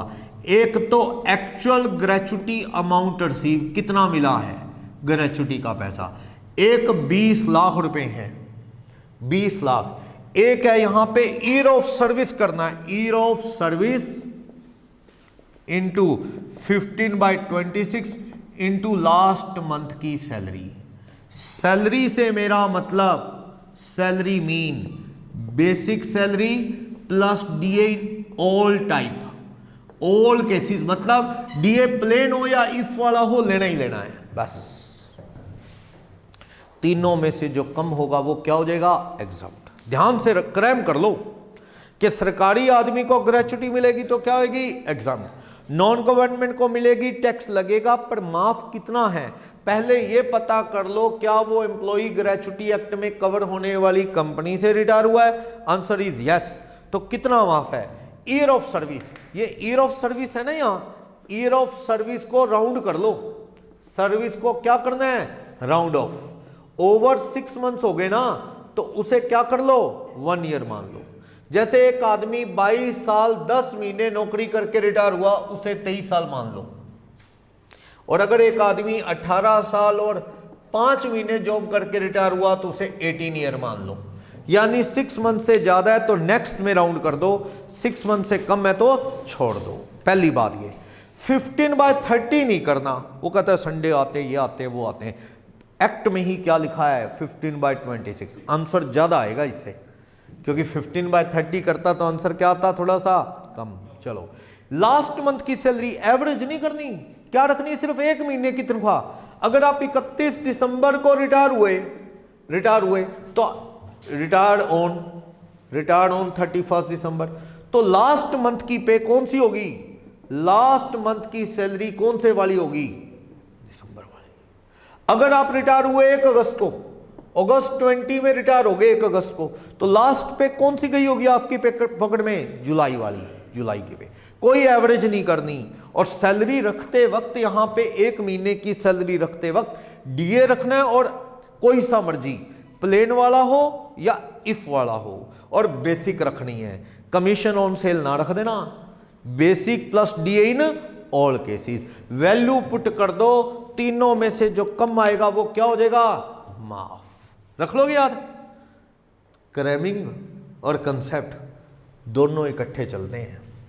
अगर आपने समझ तो सारा कुछ लिया भी हाँ ऐसे ऐसे वैल्यू पुट करनी है, और ये भूल गए सैलरी का मीनिंग क्या है, कंडीशन क्या है, तो पेपर में आपको जी वो रूल तो बता दो आके, वैल्यू मैं पुट कर लूंगा, ये नहीं होने वाला। इसलिए इनकम टैक्स टाइम कंज्यूमिंग है, क्योंकि क्वेश्चन भी उतने करने हैं, क्रैमिंग भी उतनी करनी है, क्रैमिंग जरूरी है। हाँ, हाउस प्रॉपर्टी पढ़ो, कोई खास क्रैमिंग नहीं, कंसेप्ट चलते हैं, ठीक है, टैक्स के रूल में भी नहीं। सैलरी में क्रैमिंग जरूर चलेगी, क्योंकि यहां पे मीनिंग उल्टे पुल्टे नहीं हो जाने चाहिए, ठीक है। लास्ट में चैप्टर के हर जगह मीनिंग कौन सा है, ब्रीफ टेबल दे देंगे आपको। चलो, एक क्वेश्चन करता हूं जिससे ये स्टोरी थोड़ी और क्लियर हो जाए। इसको क्लियर करने के लिए मैं इलस्ट्रेशन 7 पढ़ रहा हूं, देखना। पेज नंबर 5 इलस्ट्रेशन 7 पढ़ो। अनिल एक आर लिमिटेड का एम्प्लॉय है। पहली बात, सरकारी आदमी नहीं है। सरकारी आदमी होता तो ग्रेचुटी क्या होगी होती, माफ। ओके, ये कंपनी का एम्प्लॉय है। कितने रुपए मिल रही है ग्रेचुटी, 9 लाख। क्या लिखा आगे पढ़ो, पेमेंट ऑफ ग्रेचुटी एक्ट 72 के अंदर, यानी ये जिस कंपनी से रिटायर हुआ उस पे ग्रेचुटी एक्ट एप्लीकेबल है। और ये कब रिटायर हुआ, 31 अगस्त 20 में 32 साल और 4 महीने की जॉब करके। तो 32 ईयर एंड 4 मंथ्स को क्या मान लूं, 32 ईयर ही मान लो, राउंड ऑफ कर लो बस। ओके, तो ग्रेचुटी एक्ट में कवर होता है, हाँ होता है। और ये नॉन गवर्नमेंट एम्प्लॉय है, तो ग्रेचुटी डेथ कम रिटायरमेंट ग्रेचुटी सेक्शन 10 सबसेक्शन 10, तो कितना माफ होगा, तीनों में से जो कम है वो माफ होगा। कितना, या तो 20 लाख, या मिले कितने हैं 9 लाख, या फिर ईयर ऑफ सर्विस मंथ छोड़ दो, कितना 32 ईयर इंटू 15/26। लास्ट पे अगस्त की कितनी मिली उसे, बेसिक बता रखा है। डीए इफ वाला हो चाहे प्लेन हो ले लो, पर है ही नहीं, क्या करूं, है ही नहीं। तो कितना आ जाएगा बोलो, 6 लाख। तीनों में से एग्जम्प्ट कितना हो गया, ग्रेचुटी एग्जम्प्ट होगी जो तीनों में से कम है, ये 6 लाख रुपए एग्जम्प्ट हो गया, 6 लाख एग्जम्प्ट है। टैक्सेबल ग्रेचुटी कितनी आ गई, टैक्सेबल मिले कितने 9, अमाउंट रिसीव कितना हुआ 9, एग्जम्प्ट कितना हो गया 6 लाख, तो टैक्सेबल कितना आ जाएगा 3। जो सैलरी का फॉर्मेट पढ़ रहे थे वहां जुड़ेगा कितना जाके 3 lakh. 3 lakh is the taxable amount. समझ आया, ग्रेचुटी एक्ट में कवर होता है तो ये रूल। अब इस पे आ जाओ लास्ट, ग्रेचुटी एक्ट में कवर नहीं होता तो क्या रूल है, देखो, note covered under gratuity act. तो फिर इनकम टैक्स कहता है, इनकम टैक्स हम ऐसा बना देंगे कि आप जेब में रख के भी घूम लो, पॉकेट डिक्शनरी की तरह। और रूल ये फालतू रूल बना रखे हैं भी, एक से रूल लगा दो, नुकसान ज़्यादा है फायदा कम। बंदा उलझा पड़ा है, स्टूडेंट उलझे पड़े हैं, यहाँ कोई मीनिंग सैलरी का, वहाँ कोई मीनिंग, फ़ायदा किसी को भी नहीं है। रूल, इन रूल्स का क्या फ़ायदा है भी, ग्रेचुटी एक्ट में आता है तो एक और कहानी चला दी, नहीं आता तो अब सुनोगे कहानी और नहीं, ये याद करो। तो एक से कर देने चाहिए, थोड़ा लीनियंट करो। एक्ट इतना कॉम्प्लिकेटेड, ऊपर से 115 BSc ला के ये प्रोफेशनल की भी नींद आराम कर रहे हैं। बात ही है, क्लाइंट तो आता है, वो कहता है जी मैं तो आ गया, भरो रिटर्न, मैंने तो वही फीस देनी है जो पहले चलती थी। सोचा जाएगा वो प्रोफेशनल ये ऑप्शन के, वो ऑप्शन ना बताए तो दिक्कत, कल को सुन के आ जाएगा वो कहीं से कि इन्होंने बताई नहीं ये चक्कर है। तो चलो 20 लाख ये same, actual gratuity amount receive, ये कंडीशन तो शुक्र है बराबर है, एक सी है दोनों, 20 लाख एक्चुअल अमाउंट। पहली सारी बदल दी, यहां पे ईयर ऑफ सर्विस है, यहां पे क्या है completed year of service. Year of service का मतलब फ्रैक्शन छोड़ देनी है। इसमें अगर आप 20 साल 11 महीने नौकरी करके रिटायर हुए ना, राउंड नहीं करना, आपको कितना लेना है 20 लेना है। अब बोलो क्या फर्क पड़ता अगर इधर भी वही कर लेते, रूल थोड़े लीनियंट बना देते। लेकिन ना, जब मैं पढ़ा करता था ये इनकम टैक्स, मैंने बड़े साल हो गए, अब तो आधी उम्र पढ़ाते हुए निकल गई। तो जब हमने पहली बार बीकॉम में पढ़ा तो हमारे सीनियर हमें कहा करते थे, या कोई और कज़न वगैरह जो हमसे सीनियर थे, कहता सैलरी कर लिया ना समझो इनकम टैक्स कर दिया, वो यही कहते थे, क्योंकि तब तक उन्होंने सैलरी ही देखा होता था, क्योंकि क्रैमिंग सारी इसी में है कि ये समझ आ गया तो समझो इनकम टैक्स समझ आ गया। तो समझ तो ये आ जाता है, पर याद रखना पड़ता है। बात यह है कंप्लीटेड ईयर ऑफ सर्विस है, यहां पे ईयर राउंड नहीं करने। दूसरा 15/26 नहीं है, यहां 15 बाय क्या है 30। अब वो संडे कहां गए, कहना यहां 30 ही लेना है, वहां 15/26। यहां पे लास्ट मंथ की सैलरी थी, यहां पे फिर किस पे आ गया है एवरेज सैलरी पिछले 10 महीने की, जिस महीने रिटायर हुआ उससे पीछे के 10 महीने की, प्रीसीडिंग 10 मंथ्स। अगर आप 31 दिसंबर को रिटायर हुए ना तो दिसंबर छोड़ दो, जिस महीने रिटायर हुए उसकी पे अगर मिली है वो छोड़ दो, उससे पहले वाले 10 महीने लो। यानी अगर आप 31 दिसंबर को रिटायर हुए तो दिसंबर की पे नहीं लेनी, पिछले 10 लेने हैं। कौन से, नवंबर, चलते चलो अक्टूबर, सितंबर, ऐसे अगस्त, ऐसे। और जबकि लिव सैलरी में क्या था, लास्ट 10 मंथ्स था। यहां पे क्या है, प्रीसीडिंग 10 मंथ्स। और लेना भी क्या है 10 मंथ्स में, कहता है वो जनरल मीनिंग।